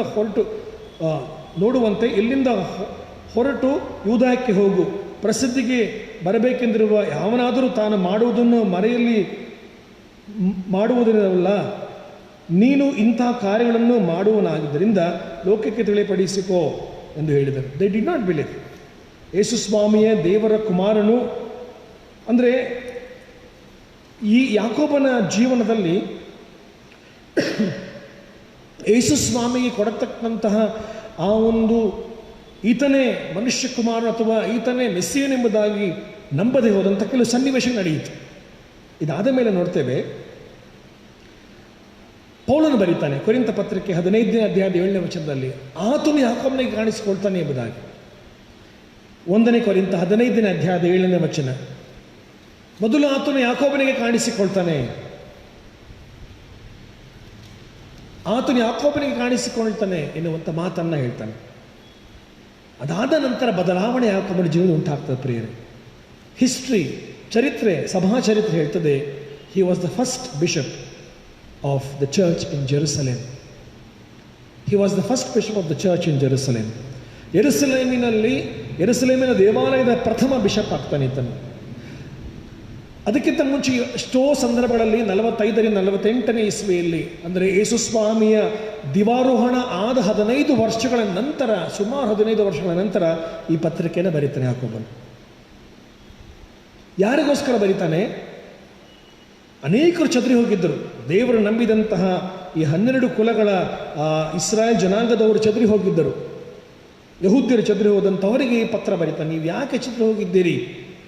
ಯಾಕೆ ಎಷ್ಟು ಭಯ ಪಡ್ತೀರಿ? ಯಾಕೆ ನೀವು ಯೇಸು ಸ್ವಾಮಿ ನಂಬಿದರೂ ಕೂಡ ನೀವು ಆ ನಂಬಿಕೆಯನ್ನು ವ್ಯಕ್ತಪಡಿಸ್ತಾ ಇಲ್ಲ ಎನ್ನುವುದರ ಕುರಿತಾಗಿ ಹೇಳ್ತಾನೆ. ಈ ಯಾಕೋಬನ ಬಗ್ಗೆ ಒಂದು ಸತ್ಯಾಂಶ ಏನಂದರೆ, ಯೇಸು ಸ್ವಾಮಿಯನ್ನು ಆ ಸೈತಾನನ ಶೋಧನೆ ಮಾಡಿದಂತಹ ಆ ಒಂದು ಸ್ಥಳ, ಬೆಟ್ಟದ ಮೇಲೆ ಕರ್ಕೊಂಡು ಹೋದಂತಹ ಒಂದು ಸನ್ನಿವೇಶವನ್ನು ಮತ್ತಾಯನ ಸುವಾರ್ತೆ 4ನೇ ಅಧ್ಯಾಯದಲ್ಲಿ ಓದ್ತೇವೆ. ಅದೇ ಒಂದು ಬೆಟ್ಟಕ್ಕೆ ಯಾಕೋಬನನ್ನು ಕರೆದುಕೊಂಡು ಹೋಗ್ತಾರಂತೆ ಸಭಾ ಹಿರಿಯರುಗಳು. ಸಭಾ ಅಂದರೆ ಕ್ರೈಸ್ತ ಹಿಂಸಕರು ಪರ್ಸಿಕ್ಯೂಷನ್ ಆಗುವಾಗ ಆ ಜೀವದ ಭಯದಲ್ಲಿ ಜೀವಕ್ಕೆ ಭಯ ಪಡಲಿಲ್ಲ. ಆತನು ಮೇಲಿಂದ ತಗೊಂಡು ಬಿಸಾಕ್ತಾರಂತೆ. ಆಲ್ಮೋಸ್ಟ್ 20 ಸ್ಟೋರಿ ಬಿಲ್ಡಿಂಗ್ ಮೇಲಿಂದ ಆತನ ಕೆಳಗೆ ಬಿಸಾಕುವಾಗ ಆತನು ಕೆಳಗೆ ಬಿದ್ದರೂ ಕೂಡ ಸಾಯಲಿಲ್ಲ. ಅಂಥ ಸಂದರ್ಭದಲ್ಲಿ ಆತನ ಆ ಒಂದು ಇದ್ದಂಥ ಸಭಾ ಹಿರಿಯರುಗಳು ಅಥವಾ ಈ ರೋಮನ್ ಸರ್ಕಾರದವರು, ಕ್ರೈಸ್ತ ವಿರೋಧಿಗಳು ಈತನು ಸಾಯುತ್ತಾ ಇಲ್ಲ, ಏನು ಮಾಡದೆ ಎಂಬುದು ಹೇಳುವಾಗ ಆ ಸಮಯದಲ್ಲಿ ಯಾಕೋಬರು ಅವರಿಗೋಸ್ಕರ ಪ್ರಾರ್ಥನೆ ಮಾಡ್ತಾನಂತ. ಹಿ ಪ್ರೇಡ್ ಫಾರ್ ದೆಮ್. ಆ ಸಮಯದಲ್ಲಿ ಮತ್ತೊಬ್ಬ ಹಿರಿಯರು ಅಂದರೆ ಸಭಾ ಹಿರಿಯರುಗಳು ಅಥವಾ ಈ ರೋಮನ್ ಸರ್ಕಾರದವರು ಆತನ ತಲೆಗೆ ಜೋರಾಗಿ ದೊಡ್ಡ ಒಂದು ದೊಣ್ಣೆಯಿಂದ ತಲೆಗೆ ಹೊಡಿತಾರಂತೆ. ಅಲ್ಲೇ ಆತ ಪ್ರಾಣ ಬಿಡ್ತಾನೆ ಎನ್ನುವಂಥ ಒಂದು ಚರಿತ್ರೆ ಉಂಟಿದೆ, ಸಭಾ ಚರಿತ್ರೆ. ಈ ಬಿಕಮ್ ಅ ವಿಟ್ನೆಸ್. ಅಂದರೆ ಎಷ್ಟರ ಮಟ್ಟಿಗೆ ಈತನು ಹಿಂಸೆಯನ್ನು ಸಹಿಸಿಕೊಳ್ತಾನೆ. ಆ ಒಂದು ಸಮಯದಲ್ಲಿ ಈ ಪತ್ರಿಕೆಯನ್ನು ಬರೀತಿರ್ತಾನೆ. ಹಿಂಸೆಯ ಸಮಯದಲ್ಲಿ, ಸಭೆ ಬೆಳೆಯುತ್ತಿರುವಂಥ ಸಮಯದಲ್ಲಿ ಈ ಪತ್ರಿಕೆಯನ್ನು ಬರೀತಾನೆ. ಎಷ್ಟು ಮಟ್ಟಿಗೆ ಸಭಾ ಹಿಂಸೆ ಅನುಭವಿಸಿತು. ಅದಕ್ಕೋಸ್ಕರವಾಗಿ ಹೇಳ್ತಾರೆ, ಈ ಒಂದು ಟಾಪಿಕ್ ನಾವು ಧ್ಯಾನ ಮಾಡುವಾಗ god in times of troubles, ನಮ್ಮ ಕಷ್ಟಗಳಲ್ಲಿ ಅಥವಾ ನಮ್ಮ ಸಂದಿಗ್ಧ ಪರಿಸ್ಥಿತಿಗಳಲ್ಲಿ ಯಾಕೋಬನ ಜ್ಞಾಪಕ ಮಾಡಿಕೊಳ್ಳೋಣ ಪ್ರಿಯರೇ. ಎಷ್ಟು ಮಟ್ಟಿಗೆ ಆತನ ಎಂಥ ವಿಧವಾದಂತಹ ಆ ಘೋರವಾದಂಥ ಹಿಂಸೆಯನ್ನು ಅನುಭವಿಸೋದಕ್ಕೆ ದೇವರು ಆತನನ್ನು ಉಪಯೋಗಿಸಿಕೊಳ್ತಾನೆ. God in times of troubles makes us perfect. 1-18 ಈ ಪರ್ಫೆಕ್ಟ್ ಎನ್ನುವಂಥ ಒಂದು ಪದದ ಮೂಲಕವಾಗಿ ನಾವು ಧ್ಯಾನ ಮಾಡೋಣ. God in times of trials makes us perfect. ಸಂಕಷ್ಟಗಳ ಮಧ್ಯದಲ್ಲಿಯೇ, ಸಂಕಷ್ಟಗಳ ಸಮಯಗಳಲ್ಲೇ ದೇವರು ನಮ್ಮನ್ನು ಪರಿಪೂರ್ಣನಾಗಿ ಮಾಡ್ತಾರಂತೆ. ಈ ಪರ್ಫೆಕ್ಟ್ ಎನ್ನುವಂತಹ ಈ 7 ಅಕ್ಷರಗಳನ್ನು ನಾವು ಜ್ಞಾಪಕ ಮಾಡಿಕೊಂಡು ಧ್ಯಾನ ಮಾಡುವ. ಮೊದಲನೆಯ ಒಂದು ಸಂದರ್ಭ ಏನಿದು? ಮೊದಲನೆಯ ಸಂದರ್ಭ ಪರ್ಫೆಕ್ಟಲ್ಲಿ ಹೇಗೆ ನಾವು ಇದನ್ನು ಆಲೋಚನೆ ಮಾಡ್ತೇವೆ. 2ನೇ 3ನೇ ವಚನ ಗಮನಿಸಿರಿ. ಪಿ ಸ್ಟ್ಯಾಂಡ್ಸ್ ಫಾರ್ ಪೇಷನ್ಸ್, ತಾಳ್ಮೆ. 2ನೇ 3ನೇ ವಚನದಲ್ಲಿ ಇಲ್ಲಿ ಯಾಕೋಬನು ಹೇಳ್ತಾನೆ, ನನ್ನ ಸಹೋದರರೇ, ನಿಮ್ಮ ನಂಬಿಕೆಗೆ ಆಗುವ ಪರಿಶೋಧನೆಯು ತಾಳ್ಮೆಯನ್ನುಂಟು ಮಾಡುತ್ತದೆ ಎಂದು ತಿಳಿದು ನೀವು ನಾನಾ ವಿಧವಾದಂಥ ಕಷ್ಟಗಳಲ್ಲಿ ಬಿದ್ದಿರುವಾಗ ಅದನ್ನು ಕೇವಲ ಆನಂದಕರವಾದದೆಂದು ಎಣಿಸಿರಿ. ಆ ತಾಳ್ಮೆ ಸುದ್ದಿಗೆ ಬರಲಿ, ಆಗ ನೀವು ಶಿಕ್ಷಿತರು, ಸರ್ವ ಸುಗುಣ ಉಳ್ಳವರು, ಏನು ಕಡಿಮೆ ಇಲ್ಲದವರು ಆಗಿರುವಿರಿ ಎನ್ನುವಂಥ ಮಾತು. ಪೇಷನ್ಸ್ ಪ್ರಿಯರೇ, ಎಲ್ಲವುಗಳಿಗೆ ಬೇಕಾಗಿರುವಂಥದ್ದು ತಾಳ್ಮೆ. ಪರಿಶೋಧನೆಗೆ ಒಳಗಾಗುವಾಗ, ಇಂಥ ಸಂಕಷ್ಟಗಳಿಗೆ ಒಳಗಾಗುವಾಗ ತಾಳ್ಮೆಯನ್ನು ಒಂದು ವೇಳೆ ಕಳೆದುಕೊಂಡ್ರೆ, ಒಂದು ಮಾತು ಹೇಳ್ತು, ಗಾದೆ ಹೇಳ್ತು, ಕೋಪದಲ್ಲಿ ಮೂಗು ಕೊಯ್ದುಕೊಂಡ್ರಂತೆ. ಮೂಗು ಕೊಯ್ಕೊಳ್ಳೋಕ್ಕೆ ಸಾಧ್ಯವಿಲ್ಲ ಒಂದೊಂದು ಸಾರಿ. ಆದರೆ ಕೋಪದಲ್ಲಿ ನಾವು ಆತುರದಲ್ಲಿ ಆಡುವಂಥ ಮಾತುಗಳು ಅಥವಾ ಕೋಪದಿಂದ ಬರುವಂತಹ ಆ ಕೆಲವು ಕಾರ್ಯಗಳು ನಮ್ಮ ನಾಶನಕ್ಕೆ ನಡೆಸ್ತದೆ. ಅಂದರೆ ಇಲ್ಲಿ ದೇವವಾಕ್ಯ ಹೇಳ್ತದೆ, ಯಾಕೋಬ ಹೇಳುವಂಥದ್ದು, ನಿಮ್ಮ ನಂಬಿಕೆಗೆ ಆಗುವ ಪರಿಶೋಧನೆಯು ನಮ್ಮ ದೇಹಕ್ಕೆ ಅಲ್ಲ, ಬದಲಾಗಿ ನಮ್ಮ ಆ ಒಂದು ನಮ್ಮ ಜೀವನದಲ್ಲಿ ಅಥವಾ ನಮ್ಮ ಒಂದು ಮನಸ್ಸಿಗೆ ಅಥವಾ ನಮ್ಮ ಇಡೀ ಜೀವನ ಶೈಲಿಗೆ, ನಮ್ಮ ಕ್ರೈಸ್ತ ನಂಬಿಕೆಗೆ ಆಗುವಂಥ ಪರಿಶೋಧನೆಗೆ ಬೇಕಾಗಿರೋದು ತಾಳ್ಮೆ. ಹಿ ಎಕ್ಸ್ಪೀರಿಯನ್ಸ್ಡ್ ಇಟ್. ಆ ತಾಳ್ಮೆಯಲ್ಲಿ ವಾಕ್ಯಗಳನ್ನು ಬಳಸ್ತಾನೆ ಆತನ. ಏನಂದರೆ ಅದರಿಂದ ನಮಗೆ ಸಂತೋಷವು ಅಥವಾ ಒಂದು ರೀತಿಯಲ್ಲಿ ಆನಂದಕರವು ಎಂಬುದಾಗಿ ಹೇಳ್ತಾರೆ. It's a joy, it brings joy ಎಂಬುದಾಗಿ. ಇಮಿಡಿಯೇಟ್ಲಿ ಅಲ್ಲ, ಬದಲಾಗಿ ಅದಾದ ನಂತರ. In times of trial God makes us perfect. ಮೊದಲನೆಯದು ಪೇಷನ್ಸ್. 2ನೇದು ಗಮನಿಸ್ತೇವೆ, ಪರ್ಫೆಕ್ಟಲ್ಲಿ 2ನೇ ಅಕ್ಷರ ಇ, ಎಂಡ್ಯೂರೆನ್ಸ್, ಸಹಿಷ್ಣುತೆ ಎಂಬುದಾಗಿ ಹೇಳ್ತದೆ, ಅಥವಾ ಸಹಿಸಿಕೊಳ್ಳುವಂಥದ್ದು, ಟು ಎಂಡ್ಯೂರ್. 4ನೇ ವಚನ ಗಮನಿಸುವ. 4ನೇ ವಚನ ಹೇಳ್ತದೆ, ಆ ತಾಳ್ಮೆಯು ಸಿದ್ಧಿಗೆ ಬರಲಿ, ಆಗ ನೀವು ಶಿಕ್ಷಿತರು, ಸರ್ವ ಸುಗುಣವುಳ್ಳವರು, ಏನು ಕಡಿಮೆ ಇಲ್ಲದವರು ಆಗಿರುವಿರಿ. ಸಹಿಸಿಕೊಳ್ಳುವಾಗ ಪ್ರಿಯರೇ, ಆ ಡಿಸಿಪ್ಲಿನ್ ನಮ್ಮನ್ನು ಉಂಟು ಮಾಡ್ತಾರೆ, ಅಥವಾ ಡಿಸಿಪ್ಲಿನ್ ನಮ್ಮನ್ನು, ಅಂದರೆ ಶಿಕ್ಷಿತರು, ಸರ್ವ ಸುಗುಣ ಉಳ್ಳವರು. ಎಂಥ ಒಂದು ಪದ ನೋಡಿದ್ದು, ಸರ್ವ ಸುಗುಣ ಉಳ್ಳವರು. ಸರ್ವ ಸುಗುಣ, ಎಲ್ಲ ಒಳ್ಳೆಯ ಗುಣಗಳನ್ನು. ಬಹಳ ಕಷ್ಟ ಇದೆ ಹೊಂದಿಕೊಳ್ಳುವುದಕ್ಕೆ. ಅದರಿಂದ ಅದು ಹೇಗೆ ಸಿಗ್ತದೆ ಅಂದರೆ ಎಂಡ್ಯೂರೆನ್ಸ್, ಸಹಿಸಿಕೊಳ್ಳುವಾಗ. ಸಹಿಸಿಕೊಂಡಂಥ ಒಬ್ಬನೇ ವ್ಯಕ್ತಿ ದೇವರು ಮಾತ್ರ, ಯೇಸು ಸ್ವಾಮಿ ಮೂಲಕವಾಗಿ. ಇಲ್ಲಿ ಯಾಕೋಬನು ಹೇಳುವಂಥ ಮಾತಿದು. ಎಷ್ಟು ಮಟ್ಟಿಗೆ ನಾವು ಈ ಒಂದು ಕಷ್ಟದ ಸಮಯಗಳಲ್ಲಿ ದಾಟಿ ಬರುವಾಗ ನಾವು ಇದನ್ನು ಸಹಿಸಿಕೊಳ್ತೇವೆ. ಒಂದು ವೇಳೆ ದೈಹಿಕವಾಗಿರಬಹುದು, ಮಾನಸಿಕವಾಗಿರಬಹುದು, ಆತ್ಮಿಕವಾಗಿರಬಹುದು, ಸಾಮಾಜಿಕವಾಗಿರಬಹುದು, ಯಾವುದೇ ವಿಧವಾದಂಥ ಸಂಕಷ್ಟಗಳಲ್ಲಿ ನಾವು ಸಹಿಸಿಕೊಂಡು ಬದುಕುವಾಗ ಆ ತಾಳ್ಮೆ ಶುದ್ಧಿಗೆ ಬರುತ್ತದೆ. ಅದಾದ ನಂತರ ಶಿಕ್ಷಿತರು, ಡಿಸಿಪ್ಲಿನ್ಡ್ ಮತ್ತು ಸರ್ವ ಸುಗುಣವುಳ್ಳವರು, ಏನು ಕಡಿಮೆ ಇಲ್ಲದವರು, ಯಾವ ಕೊರತೆ ಇಲ್ಲದೆ ನಾವು ಜೀವನ ಮಾಡಲಿಕ್ಕೆ ಈ ಎಂಡ್ಯೂರೆನ್ಸ್ ನಮಗೆ ಸಹಾಯ ಮಾಡ್ತದೆ. 3ನೇ ಸಂಗತಿ ಪ್ರಿಯರೇ, 3ನೇ ಅಕ್ಷರ ಆರ್. ಪರ್ಫೆಕ್ಟಲ್ಲಿ 3ನೇ ಅಕ್ಷರ ಆರ್. ರೆಫ್ಯೂಜ್, ಗುರಾಣಿ ನಮಗೆ ದೇವರು. ನಾವು ಹಾಡಿದಂಥ ಹಾಡು, ಆಶ್ರಯವು ನೀನು ಎಸೆ, ಅಥವಾ ನಮಗೆ ಗುರಾಣಿ, ನಮಗೆ ಬಂಡೆಯು, ನಮಗೆ ಕೋಟೆ ಎಂಬುದಾಗಿ ನಾವು ಎಷ್ಟೋ ಹಾಡುಗಳನ್ನು ಹಾಡ್ತೇವೆ. 4ನೇ 5ನೇ ವಚನ ಗಮನಿಸ್ತೇವೆ ನಾವು. ಬಹಳ ಚಂದವಾದಂಥ ವಚನಗಳು. ನಿಮ್ಮಲ್ಲಿ ಯಾವನಿಗಾದರೂ ಜ್ಞಾನ ಕಡಿಮೆ ಆಗಿದ್ದರೆ ಅವನು ದೇವರನ್ನು ಬೇಡಿಕೊಳ್ಳಲಿ, ಅದು ಆತನಿಗೆ ದೊರಕುವುದು. ದೇವರು ಹಂಗಿಸದ ಎಲ್ಲರಿಗೂ ಉದಾರ ಮನಸ್ಸಿನಿಂದ ಕೊಡುವನಾಗಿದ್ದಾನೆ. ಯಾವುದಕ್ಕೆ ಜ್ಞಾನ ಕೇಳ್ತಾ ಇರೋದು? ಈ ಕಷ್ಟಗಳನ್ನು ಸಹಿಸಿಕೊಳ್ಳುವಂತಹ ಜ್ಞಾನ. ಅದನ್ನು ಯಾವ ರೀತಿ ಪ್ರತಿಕ್ರಿಯಿಸ್ತೇವೆ ಅದಕ್ಕೋಸ್ಕರವಾಗಿ ಜ್ಞಾನ. ಅದನ್ನು ಯಾವ ರೀತಿಯಲ್ಲಿ ಸ್ವೀಕರಿಸ್ತೇವೆ ಅದಕ್ಕೋಸ್ಕರವಾಗಿ ಜ್ಞಾನ. ಅದನ್ನು ಯಾವ ರೀತಿಯಲ್ಲಿ ನಾವು ಅರ್ಥ ಮಾಡಿಕೊಳ್ತೇವೆ ಅದಕ್ಕೋಸ್ಕರವಾಗಿ ಜ್ಞಾನ. ಅದು ಯಾವ ರೀತಿಯಲ್ಲಿ ನಾವು ಇತರರೊಂದಿಗೆ ಹಂಚಿಕೊಳ್ತೇವೆ ಅದಕ್ಕೋಸ್ಕರವಾಗಿ ಜ್ಞಾನ. ಇದನ್ನೇ ಪ್ರಿಯರೇ ಜ್ಞಾನ ಎಂಬುದಾಗಿ ಬಳಸುವಂಥ ಮಾತು. ನಾವು ಎಷ್ಟೋ ಸಂದರ್ಭಗಳಿಗೆ ಈ ಒಂದು ವಚನವನ್ನು ಬಳಸ್ತೇವೆ ನಾವು. ಆದರೆ ಇಲ್ಲಿ ಯಾಕೋಬನು ಬಳಸಿರುವಂಥದ್ದು ಈ ಮೇಲೆ ಇರುವಂಥ 1-4 ವಚನಗಳಿಗೂ ಮತ್ತು 5ನೇ ಅಂದರೆ 6ನೇ ವಚನದಿಂದ 18 ವಚನಕ್ಕೆ ಬರುವಂತಹ ಆ ಸಂಕಷ್ಟಗಳ ಮಧ್ಯದಲ್ಲಿ ದೇವರು ನಮಗೆ ಸಹಿಸಿಕೊಳ್ಳುವಂತಹ, ತಾಳ್ಮೆಯನ್ನು ಹುಟ್ಟುವಂಥ ಅಥವಾ ಬೇರೆ ಬೇರೆ ವಿಧವಾದಂತಹ ಒಳ್ಳೆಯ ಗುಣಗಳನ್ನು ಹೊಂದಿಕೊಳ್ಳೋದಕ್ಕೆ ದೇವರು ನಮಗೆ ಜ್ಞಾನವನ್ನು ಕೊಡಲಿ, ಎಲ್ಲರಿಗೂ ಸಮಾನವಾಗಿ ಕೊಡುವಂಥವನಾಗ್ತಾನೆ ಜ್ಞಾನ ಎಂಬುದಾಗಿ ಹೇಳ್ತದೆ. ಆ ಜ್ಞಾನ ಸಿಕ್ಕುವಂಥದ್ದು ಆತನನ್ನು ಆಶ್ರಯಿಸಿಕೊಳ್ಳುವಾಗ ಮಾತ್ರ. He is a refuge. God is a refuge.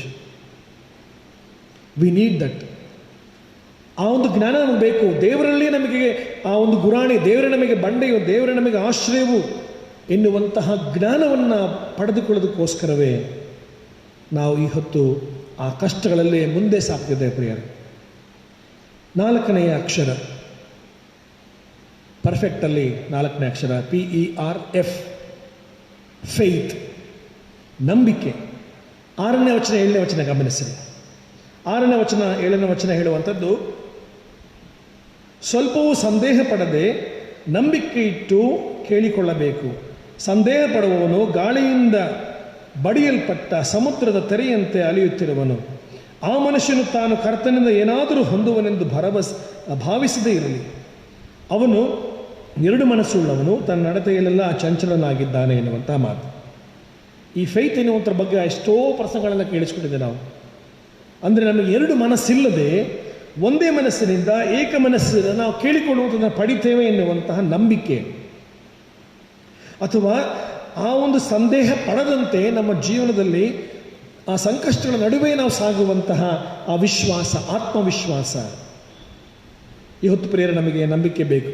ಅದನ್ನು 2ನೇ ವಚನಕ್ಕೆ ಮುಂದೆ ಬರುವ ನಾವು ಅದೇ ಹೇಳುವಂಥ ನಿಮ್ಮ ನಂಬಿಕೆಗೆ ಆಗುವಂಥ ಪರಿಶೋಧನೆಯು ಎಂಬುದಾಗಿ ಇಲ್ಲಿ ಬಳಸ್ತಾನೆ ಯಾಕೋಬನು.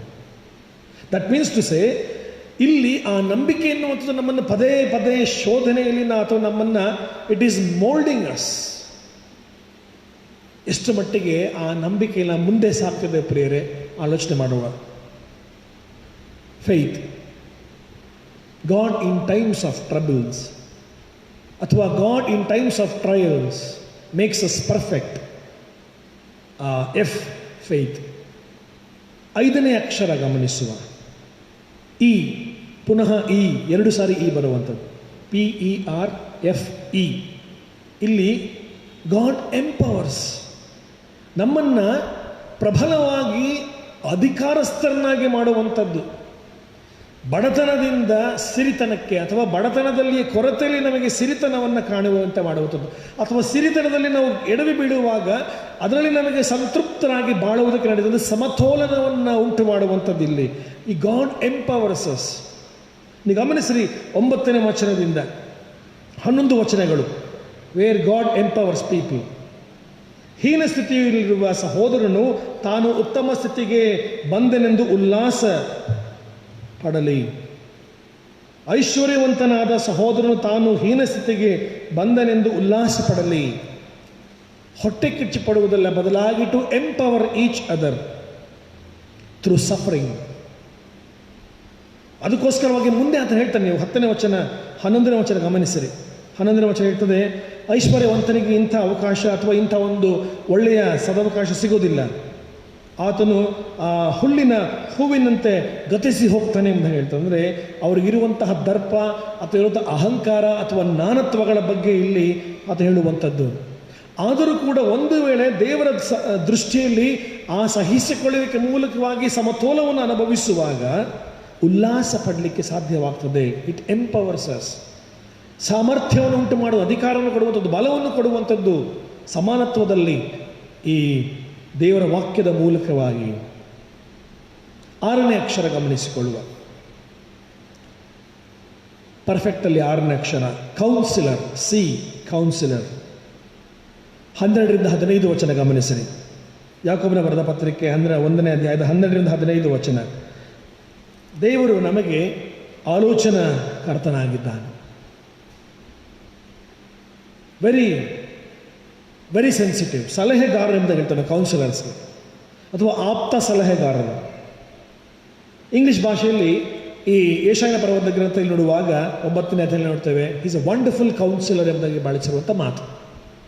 Is a wonderful counsellor, prince of peace, almighty God. ಅಂದರೆ ಅದ್ಭುತ ಸ್ವರೂಪನ ಆಲೋಚನಾಕರ್ತನು, ಪರಾಕ್ರಮದ ದೇವರು ಎಂಬುದಾಗಿ ಅದನ್ನೇ ಇಲ್ಲಿ ಹೇಳುವಂಥದ್ದು. ನೋಡಿ, ಈ ಯಾಕೋಬನ ಪತ್ರಿಕೆ ನೀವು ಸಂಪೂರ್ಣವಾಗಿ ಓದುವಾಗ ಗೊತ್ತಾಗ್ತದೆ, ಯಾಕೋಬನ ಪತ್ರಿಕೆಯ ಕೆಲವು ಮಾತುಗಳು, ವಿಷಯಗಳು, ತರ್ಕಗಳು, ಇಲ್ಲಿ ಆದಂತಹ ವಚನಗಳು ಮತ್ತಾಯನ ಸುವಾರ್ತೆಯ ಪರ್ವತ ಪ್ರಸಂಗದ ಮೇಲೆ ಆದಂಥ ಅದಕ್ಕೂ ಹೋಲಿಕೆ ಮಾಡುವಾಗ ಯಾವುದೇ ವ್ಯತ್ಯಾಸ ಇಲ್ಲ. It was A very replica of the sermon on the Mount. ಪರ್ವತ ಮೇಲೆ ಆದಂತಹ ಪ್ರಸಂಗಗಳು ಅಂದರೆ ಅಷ್ಟು ಮಟ್ಟಿಗೆ ಆತನು ತಿಳ್ಕೊಳ್ತಾನೆ ಕೆಲವು ವಿಷಯಗಳು ಯಾಕೋಬನು. ನಂತರ ಇಲ್ಲಿ 12ರಿಂದ 15 ವಚನ ಗಮನಿಸುವಾಗ ಕಷ್ಟವನ್ನು ಸಹಿಸಿಕೊಳ್ಳುವ ಧನ್ಯನು, ಅವನು ಪರಿಶೋಧಿತನಾದ ಮೇಲೆ ಜೀವನದ ಜಯಮಾಲೆಯನ್ನು ಹೊಂದುವನು, ಸ್ವಾಮಿಯು ತನ್ನನ್ನು ಪ್ರೀತಿಸುವನಿಗೆ ಇದನ್ನು ವಾಗ್ದಾನ ಮಾಡಿದ್ದಾನೆ ಎನ್ನುವಂಥ ಮಾತು. ಭಾಳ ಚಂದವಾದ ಮಾತು. 12ನೇ ವಚನದ 2ನೇ ಭಾಗ, 13ನೇ ವಚನದ 1ನೇ ಭಾಗ ಗಮನಿಸಿ. ಯಾವನಾದರೂ ಪಾಪ ಮಾಡುವುದಕ್ಕೆ ಪ್ರೇರೇಪಿಸಪಡುವಾಗ ಆ ಪ್ರೇರೇಪಣೆಯೂ ನನಗೆ ದೇವರಿಂದ ಉಂಟಾಯಿತೆಂದು ಹೇಳಬಾರದು ಎಂಬುದಾಗಿ. ಬಿಕಾಸ್ ಗಾಡ್ ನೆವರ್ ಅಲೋಸ್ ಸಿನ್. ದೇವರು ನಮ್ಮನ್ನು ಆ ಕಷ್ಟಗಳಿಗೆ ಒಂದು ವೇಳೆ ಒಳಪಡಿಸುತ್ತಾನೆ ಎಂಬುದಾಗಿ ಅಂದುಕೊಂಡ್ರೆ ಹೌದು, ಆದರೆ ಇದು ದೇವರಿಂದಲೇ ಆಗೋದು ಎಂಬುದಾಗಿ ಹೇಳಲಿಕ್ಕೆ ಸಾಧ್ಯವಿಲ್ಲ. ಅದಕ್ಕೋಸ್ಕರವಾಗಿ ಆ ಕೌನ್ಸಿಲರ್ ಪಾಪದಿಂದ ನಮ್ಮನ್ನು ಬಿಡಿಸಬಲ್ಲನು, ಅಥವಾ ನಮಗೆ ಉಚಿತವಾಗಿ ನಮ್ಮನ್ನು ಆ ಒಂದು ಸಲಹೆಗಳನ್ನು ಕೊಡುವವನು, ಆಲೋಚನೆಯನ್ನು ನೀಡುವವನು. ಕಷ್ಟಗಳಲ್ಲಿ ಅದನ್ನು ದಾಟಿ ಬರುವಾಗ ಪ್ರಿಯರೇ, ತನ್ನನ್ನು ಪ್ರೀತಿಸುವವರಿಗೆ ಇದನ್ನು ವಾಗ್ದಾನ ಮಾಡಿದ್ದಾನೆ ಅಂತ ಹೇಳ್ತದೆ. ತನ್ನ ಪ್ರೀತಿಸುವವರಿಗೆ ವಾಗ್ದಾನ ಮಾಡಿದ್ದಾನೆ. ಕೊನೆಯ ಅಕ್ಷರ, ಈ ಪರ್ಫೆಕ್ಟಲ್ಲಿ ಕೊನೆಯ ಅಕ್ಷರ ಟಿ. God is thoughtful. ಯಾವಾಗಲೂ ನಮಗೋಸ್ಕರವಾಗಿ ಚಿಂತಿಸುವವನಾಗಿದ್ದಾನೆ ಪ್ರಿಯರೇ, ವಿಚಾರ ಮಾಡುವವನಾಗಿದ್ದಾನೆ. ನಮಗೋಸ್ಕರವಾಗಿ ಮನನಶೀಲನಾಗಿದ್ದಾನೆ, ನಮಗೋಸ್ಕರವಾಗಿ ಜಾಗರೂಕನಾಗಿದ್ದಾನೆ. ನೀವು 16ರಿಂದ 18 ವಚನ ಗಮನಿಸಿರಿ. ಯಾಕೋಬನ ಬರೆದ ಪತ್ರಿಕೆ 1ನೇ ಅಧ್ಯಾಯದ 16ರಿಂದ 18 ವಚನಗಳಲ್ಲಿ ಇಲ್ಲಿ ಹೇಳಿಪಡುವಂಥ ಮಾತು, ನನ್ನ ಪ್ರಿಯ ಸಹೋದರರೇ, ಮೋಸ ಹೋಗಬೇಡಿರಿ. ಎಲ್ಲ ಒಳ್ಳೆಯ ದಾನಗಳು, ಕುಂದಿರದ ಎಲ್ಲ ವರಗಳು ಮೇಲಿನಿಂದ ಸಕಲ ವಿಧವಾದ ಬೆಳಕಿಗೂ ಮೂಲ ಕಾರಣದಿಂದ ಇಳಿದು ಬರುತ್ತದೆ ಎಂಬ ಹೇಳುವಂಥ ಮಾತು. ಅಂದರೆ ಎಲ್ಲ ವಿಧವಾದಂತಹ ಒಳ್ಳೆಯ ಗುಣಗಳು, ಒಳ್ಳೆಯ ಕಾರ್ಯಗಳು ಮೇಲಿನಿಂದ ನಮಗೆ ದೇವರು ಕೊಡುವಾತನಾಗಿದ್ದಾನೆ. He knows what we require and God loves us. ದೇವರು ನಮ್ಮನ್ನು ಪ್ರೀತಿಸುವನಾಗಿದ್ದಾನೆ. ನಮ್ಮ ಸಂಕಷ್ಟಗಳಲ್ಲಿ ನಮ್ಮನ್ನು ಕೈ ಬಿಟ್ಟಂಥ ದೇವರಲ್ಲ ಪ್ರಿಯರೇ, ದಾಟಿ ಬರುವಾಗ ನಮ್ಮ ಜೊತೆಗಾರನಾಗಿ ಬರುವನಾಗಿದ್ದಾನೆ. In times of trials and troubles let us be assured that God makes us perfect. ಯಾಕೋಬನ ಪತ್ರಿಕೆಯ ಈ 1ರಿಂದ 18 ವಚನಗಳಲ್ಲಿ ಈ ಪರ್ಫೆಕ್ಟ್ ಅನ್ನುವಂಥದ್ದನ್ನು ನಾವು ಕಂಡುಕೊಳ್ತೇವೆ ಪ್ರಿಯರೇ. ಈ ಸಂಜೆಯಲ್ಲಿ ಈ ಸಂಕಷ್ಟಗಳ ಹಾದಿಯಲ್ಲಿ ದೇವರು ನಮ್ಮನ್ನು ಪರಿಪೂರ್ಣರಾಗಿ ಮಾಡಲಿ. ಪ್ರಾರ್ಥನೆ ಮಾಡೋಣ. ಸರ್ವಶಕ್ತನಾದ ನಮ್ಮ ಸ್ವಾಮಿ, ಅನೇಕ ಸಂಕಷ್ಟಗಳ ಹಾದಿಯಲ್ಲಿ ಅಥವಾ ದಾರಿ ಕಾಣದೇ ಇರುವಂತಹ ಸಂದರ್ಭಗಳಲ್ಲಿ, ನಮ್ಮ ಕಷ್ಟಗಳಲ್ಲಿ ದೇವ, ನೀನು ನಮ್ಮನ್ನು ಪರಿಪೂರ್ಣರಾಗಿ ಮಾಡುತ್ತಿ. ನಿನ್ನ ಪರಿಪೂರ್ಣತೆ ನಮಗೆ ಬೇಕು ಸ್ವಾಮಿ. ತಾಳ್ಮೆ ಮೂಲಕವಾಗಿ, ಸಹಿಸಿಕೊಳ್ಳೋದ್ರ ಮೂಲಕವಾಗಿ, ನೀನು ನಮಗೆ ಆಶ್ರಯ ಎನ್ನುವುದರ ಮೂಲಕವಾಗಿ, ನಂಬಿಕೆ ಮೂಲಕವಾಗಿ, ಬಲದ ಮೂಲಕವಾಗಿ, ಆಪ್ತ ಸಲಹೆಗಾರನಾಗಿ, ನೀ ಚಿಂತಿಸುವಾತನಾಗಿ, ಮನನಶೀಲನಾಗಿ ಸ್ವಾಮಿ ನಮ್ಮನ್ನು ಪರಿಪೂರ್ಣರಾಗಿ ಮಾಡು. ಆ ಮೂಲಕ ದೇವ, ನಾವು ಅನುಭವಿಸುವಂತಹ ಎಲ್ಲವುಗಳಲ್ಲಿ ನಿನ್ನೊಂದಿಗೆ ನಾವು ಇರುತ್ತೇವೆ, ಜೀವಿಸುತ್ತೇವೆ ಮತ್ತು ನಾವು ಸಂತೋಷದಿಂದ ಇಹಲೋಕದಲ್ಲಿ ಬಾಳಿ ಬದುಕುತ್ತೇವೆ ಎನ್ನುವಂತಹ ನಂಬಿಕೆಗೆ ನಮ್ಮನ್ನು ನಡೆಸು. ಈ ಸಂಜೆಯಲ್ಲಿ ಸ್ವಾಮಿ, ನಿನ್ನ ಕೈಗಳಲ್ಲಿ ನಮ್ಮೆಲ್ಲರೂ ಒಪ್ಪಿಸಿಕೊಡುತ್ತೇವೆ. ನೀನು ತನ್ನ ಆಶೀರ್ವದಿಸು ಸ್ವಾಮಿ. ವಿಶೇಷವಾಗಿ ಈ ಆರಾಧನೆ ಮೂಲಕವಾಗಿ ಪಾಲ್ಗೊಳ್ಳುತ್ತಿರುವಂಥ ಪ್ರತಿಯೊಬ್ಬರನ್ನು ಹೆಸರಿಡಿದ ಆಶೀರ್ವದಿಸು. ಈ ಆನ್ಲೈನ್ ಮೂಲಕವಾಗಿ ವೀಕ್ಷಿಸುವಂಥ ಎಲ್ಲರನ್ನು ಸ್ವಾಮಿ ನೀನು ಆಶೀರ್ವದಿಸು. ಅವರವರ ಕೆಲಸಗಳಲ್ಲಿ, ಅವರ ಕುಟುಂಬಗಳಲ್ಲಿ ಸ್ವಾಮಿ, ಅವರ ವೈಯಕ್ತಿಕ ಜೀವನಗಳಲ್ಲಿ, ಅವರ ವಿದ್ಯಾಭ್ಯಾಸಗಳಲ್ಲಿ ನೀನು ತಾನೇ ಅವರನ್ನೆಲ್ಲರನ್ನು ಕೈ ಹಿಡಿದು ನಡೆಸು. ನಮ್ಮ ಇಡೀ ಸಭೆಯನ್ನು ನಿನ್ನ ಮುಂದೆ ಸ್ಮರಿಸಿಕೊಳ್ತೇವೆ. ಸಭೆಯ ಒಂದೊಂದು ಕುಟುಂಬಗಳನ್ನು ಆಶೀರ್ವಾದ ಮಾಡು. ಎಲ್ಲ ಯವನಸ್ಥರನ್ನು, ಮಕ್ಕಳನ್ನು, ಪುರುಷರನ್ನು, ಮಹಿಳೆಯರನ್ನು, ಹೀಗೆ ಸ್ವಾಮಿ ಹಿರಿಕಿರೆಲ್ಲರೂ ನಿನ್ನ ಮುಂದೆ ಸ್ಮರಿಸಿಕೊಳ್ತೇವೆ. ಆಶೀರ್ವದಿಸು. ಈ ಸಮಯದಲ್ಲಿ ಕರ್ತನೆ, ಯಾರು ಅನಾರೋಗ್ಯದ ಅಂಥವರಿಗಾಗಿ ನಾವು ಪ್ರಾರ್ಥಿಸ್ತೇವೆ. ನೀನು ಆರೋಗ್ಯದಾಯಕನು ಸ್ವಾಮಿ, ಘನವೈದ್ಯನು, ಗುಣಪಡಿಸುವ ದೇವರು ಆಗಿದ್ದಿ, ಸಂತೈಸುವನಾಗಿದ್ದಿ. ರೋಹನ್ ಸ್ಮೈತ್ ಈತನಿಗಾಗಿ ಮತ್ತು ನಮ್ಮ ಸಭೆಯಲ್ಲಿ ಅನೇಕರು ಅಸ್ವಸ್ಥರಾಗಿರಿಗಾಗಿ ನಾವು ಪ್ರಾರ್ಥಿಸ್ತೇವೆ. ನೀನು ಕರುಣಾಮಯ ಸ್ವಾಮಿ, ನೀನು ಗುಣಪಡಿಸುವ ದೇವರಾಗಿದ್ದುಕೊಂಡು ಸ್ವಸ್ಥತೆಯನ್ನು ಅನುಗ್ರಹಿಸುವುದಾಗಿ ಬೇಡುತ್ತೇವೆ ಸ್ವಾಮಿ. ವಿಶೇಷವಾಗಿ ಈ ಕರೋನಾ ಭೀಕರವಾದಂತಹ ಕಾಯಿಲೆ ಮೂಲಕವಾಗಿ ಜನರು ಸಾವುಗಳನ್ನು ಮತ್ತು ಕರ್ತನೆ ಅನಾರೋಗ್ಯಗಳ ಮೂಲಕವಾಗಿರುವಂತಹ ಸಂದರ್ಭಗಳಲ್ಲಿ ನಾವು ಸ್ಮರಿಸಿಕೊಳ್ತೇವೆ. ದೇವ, ನಿನ್ನ ಕೈಯಲ್ಲಿ ಎಲ್ಲವೂ ಕೂಡ ಸಾಧ್ಯ ಎಂಬುದಾಗಿ ನಂಬಿದ್ದೇವೆ. ಯಾವ ಉದ್ದೇಶಕ್ಕಾಗಿ ಸ್ವಾಮಿ ಇದನ್ನು ಅನುಭವಿಸುತ್ತಿದ್ದೆವೋ ಆ ಉದ್ದೇಶವನ್ನು ಸ್ವಾಮಿ ನಾವು ಅರಿತುಕೊಳ್ಳುವಂತೆ ನೀನು ನಮ್ಮ ಮಧ್ಯದಲ್ಲಿ ವಾಸ ಮಾಡಿ ಸ್ವಾಮಿ ನಮಗೆ ಸ್ವಸ್ಥತೆ ನೀಡಿ ಎಂಬುದಾಗಿ ನಿನ್ನಲ್ಲಿ ಪ್ರಾರ್ಥಿಸ್ತೇವೆ. ಎಲ್ಲ ಸಭೆಗಳನ್ನು ನಿನ್ನ ಮುಂದೆ ನೆನಪಿಸ್ಕೊಳ್ತೇವೆ. ಎಲ್ಲ ಸಭಾ ನಾಯಕರುಗಳನ್ನು, ಸಭಾಪಾಲಕರುಗಳನ್ನು, ಸಭಾ ಸೇವಕರುಗಳನ್ನು ಮತ್ತು ನಿನ್ನ ಸುವಾರ್ತೆ ಸಾರುವುದೆಲ್ಲರನ್ನು ಸ್ವಾಮಿ ಆಶೀರ್ವಾದ ಮಾಡಿ. ಈ ಸಮಯದಲ್ಲಿ ಕರ್ತನೆ, ಈ ಒಂದು ಆನ್ಲೈನ್ಗಳ ಮೂಲಕವಾಗಿ ನಡೆಯುವಂಥ ಎಲ್ಲ ಆರಾಧನೆಗಳನ್ನು ನಿನ್ನ ಕೃಪೆಯಲ್ಲಿ ಸ್ವಾಮಿ, ಸದ್ಭಕ್ತರು ಇದನ್ನು ಧ್ಯಾನಿಸಿ ಹೆಚ್ಚಿನ ಆಶೀರ್ವಾದವನ್ನು ಹೊಂದಿಕೊಳ್ಳುವಂಥ ಕೃಪೆ ತೋರಿಸು. ಮತ್ತೊಂದು ಆವರ್ತಿ ದೇವ, ನಿನ್ನ ಹಸ್ತಗಳಿಗೆ ನಮ್ಮೆಲ್ಲರೂ ಒಪ್ಪಿಸಿಕೊಡುತ್ತೇವೆ. ನಮ್ಮ ಜೊತೆಗಾರಗಳನ್ನು ನಡೆಸು. ಯೇಸುವಿನ ನಾಮದಲ್ಲಿ ಬೇಡಿದ್ದೇವೆ ನಮ್ಮ ಸ್ವಾಮಿ, ಆಮೆನ್.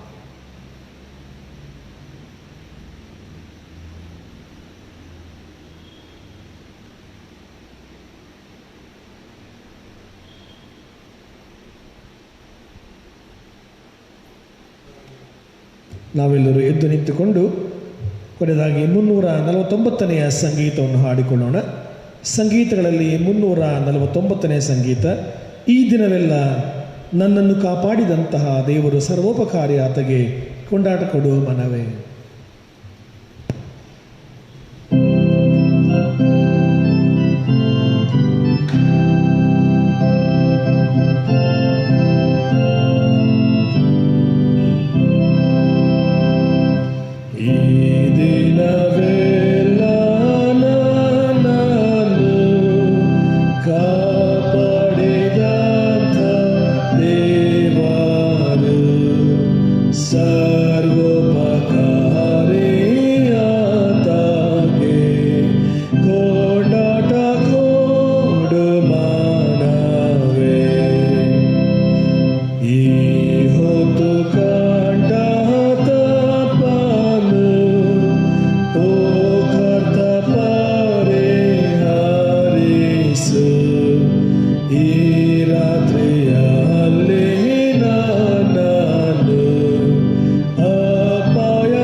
ಕರ್ತನು ಕಲಿಸಿಕೊಟ್ಟಂತಹ ಪ್ರಾರ್ಥನೋಟಗಾರಿಕೆ ಮಾಡುವ.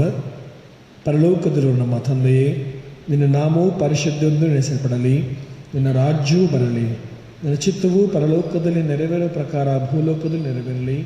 ನಮ್ಮ ಅರ್ಧದ ಆಹಾರವನ್ನು ಈ ಹೊತ್ತು ದಯಪಾಲಿಸು.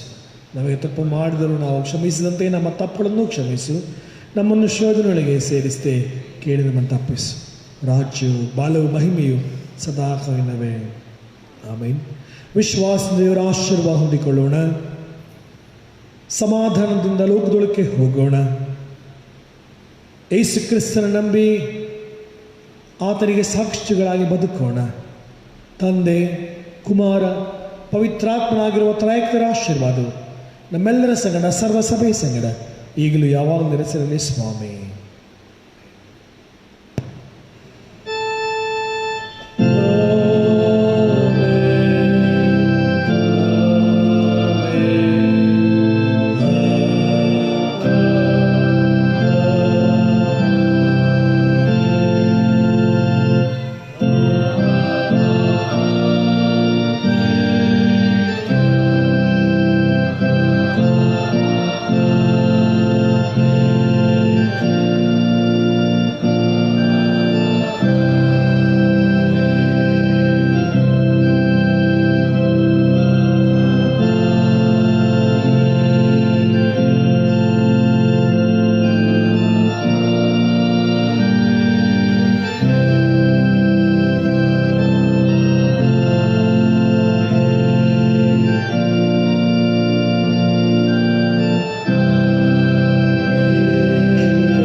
ಸರ್ವಶಕ್ತನಾದ ನಮ್ಮ ಸ್ವಾಮಿ, ಈ ವಾರ ಮಧ್ಯದಲ್ಲಿ ನಾವೆಲ್ಲರೂ ಕೂಡ ನಿನ್ನನ್ನು ಆರಾಧಿಸುವಂಥ ಅವಕಾಶ ಕೊಟ್ಟಿದ್ದಿ.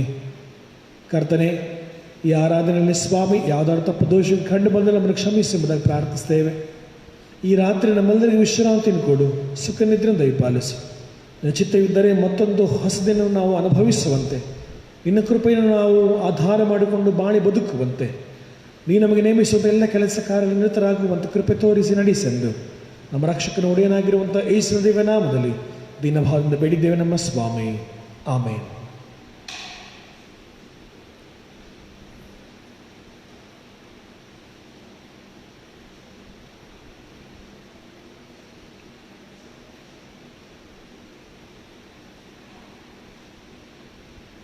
ಪ್ರೀತಿಯುಳ್ಳ ದೇವಜನರೇ, ಈ ಆರಾಧನೆಯಲ್ಲಿ ಪಾಲ್ಗೊಂಡಂಥ ತಮ್ಮೆಲ್ಲರೂ ಕೂಡ ಮತ್ತು ನಾವರ್ಥ ಯೇಸು ಕ್ರಿಸ್ತನ ಸುಮಧುರವಾದ ನಾಮದಲ್ಲಿ ನಿಮ್ಮನ್ನು ವಂದಿಸುವನಾಗಿದ್ದೇನೆ. ಕೆಲವು ಪ್ರಕಟಣೆಗಳು. ನಾಳೆ 28ನೇ ತಾರೀಕು ರೈಸ್ ಸ್ಮಾರಕ ದೇವಾಲಯ ಅಥವಾ ಈ ಲಂಡನ್ ಮಿಷನ್ ಸಭೆಗೆ ಈ ಸ್ಥಳಕ್ಕೆ ಪ್ರಪ್ರಥಮವಾಗಿ ಮಿಷನರಿಯಾಗಿ ಬಂದಂಥ ಘನ ಬೆಂಜಮಿನ್ ರೈಸ್ ರವರ 206ನೆಯ ಜನ್ಮದಿನದ ನೆನಪು. ಮೇ 28ನೇ ತಾರೀಕು 1814ನೇ ಇಸವಿಯಲ್ಲಿ ಅವರು ಜನಿಸಿದಂಥದ್ದು. ಹೀಗಾಗಿ ಅವರ ಆ ಒಂದು ಜನನ ದಿನದ ಸ್ಮರಣೆಯನ್ನು ತಾವು ಮನೆಗಳಲ್ಲಿ ನಿಮ್ಮ ಪ್ರಾರ್ಥನೆಗಳಲ್ಲಿ ನೆನಪಿಸಿಕೊಳ್ಳಿ ಎಂಬುದಾಗಿ ಕೇಳಿಕೊಳ್ತೇನೆ. ಘನ ಬೆಂಜಮಿನ್ ರೈಸ್ ರವರ 206ನೇ ಜನ್ಮದಿನದ ನೆನಪಿನ ಆ ಒಂದು ಪ್ರಾರ್ಥನೆ ತಾವುಗಳು ಮನೆಯಲ್ಲಿಯೇ ಮಾಡಿಕೊಳ್ಳುವಂತೆ ಅವರ ಸೇವೆಗಾಗಿ ದೇವರಿಗೆ ಸ್ತೋತ್ರ ಸಲ್ಲಿಸುವಂತೆ ಬೇಡಿಕೊಳ್ತೇನೆ. ಮತ್ತು ಭಾನುವಾರ 31ನೇ ತಾರೀಕು ಬೆಳಿಗ್ಗೆ 8:30 ಗಂಟೆಗೆ ಈ ಆಲಯದಲ್ಲಿ ಪರಿಶುದ್ಧ ಆರಾಧನೆಯು ಆನ್ಲೈನ್ ಮೂಲಕವಾಗಿ ನೇರ ಪ್ರಸಾರ ಮಾಡಲಾಗುವುದು. ತಾವೆಲ್ಲರೂ ಕೂಡ ಇದರಲ್ಲಿ ಭಾಗಿಗಳಾಗುವಂತೆ ಕೇಳಿಕೊಡ್ತೇನೆ. ಮೇ 31ನೇ ತಾರೀಕು ಬೆಳಿಗ್ಗೆ 8:30 ಗಂಟೆಗೆ ಆರಾಧನೆ ಆನ್ಲೈನ್ ಮೂಲಕವಾಗಿ ನಡೆಸಲ್ಪಡುತ್ತದೆ. ದೇವರು ನಿಮ್ಮೆಲ್ಲರನ್ನ ಆಶೀರ್ವಾದ ಮಾಡಿ ನಡೆಸಲಿ.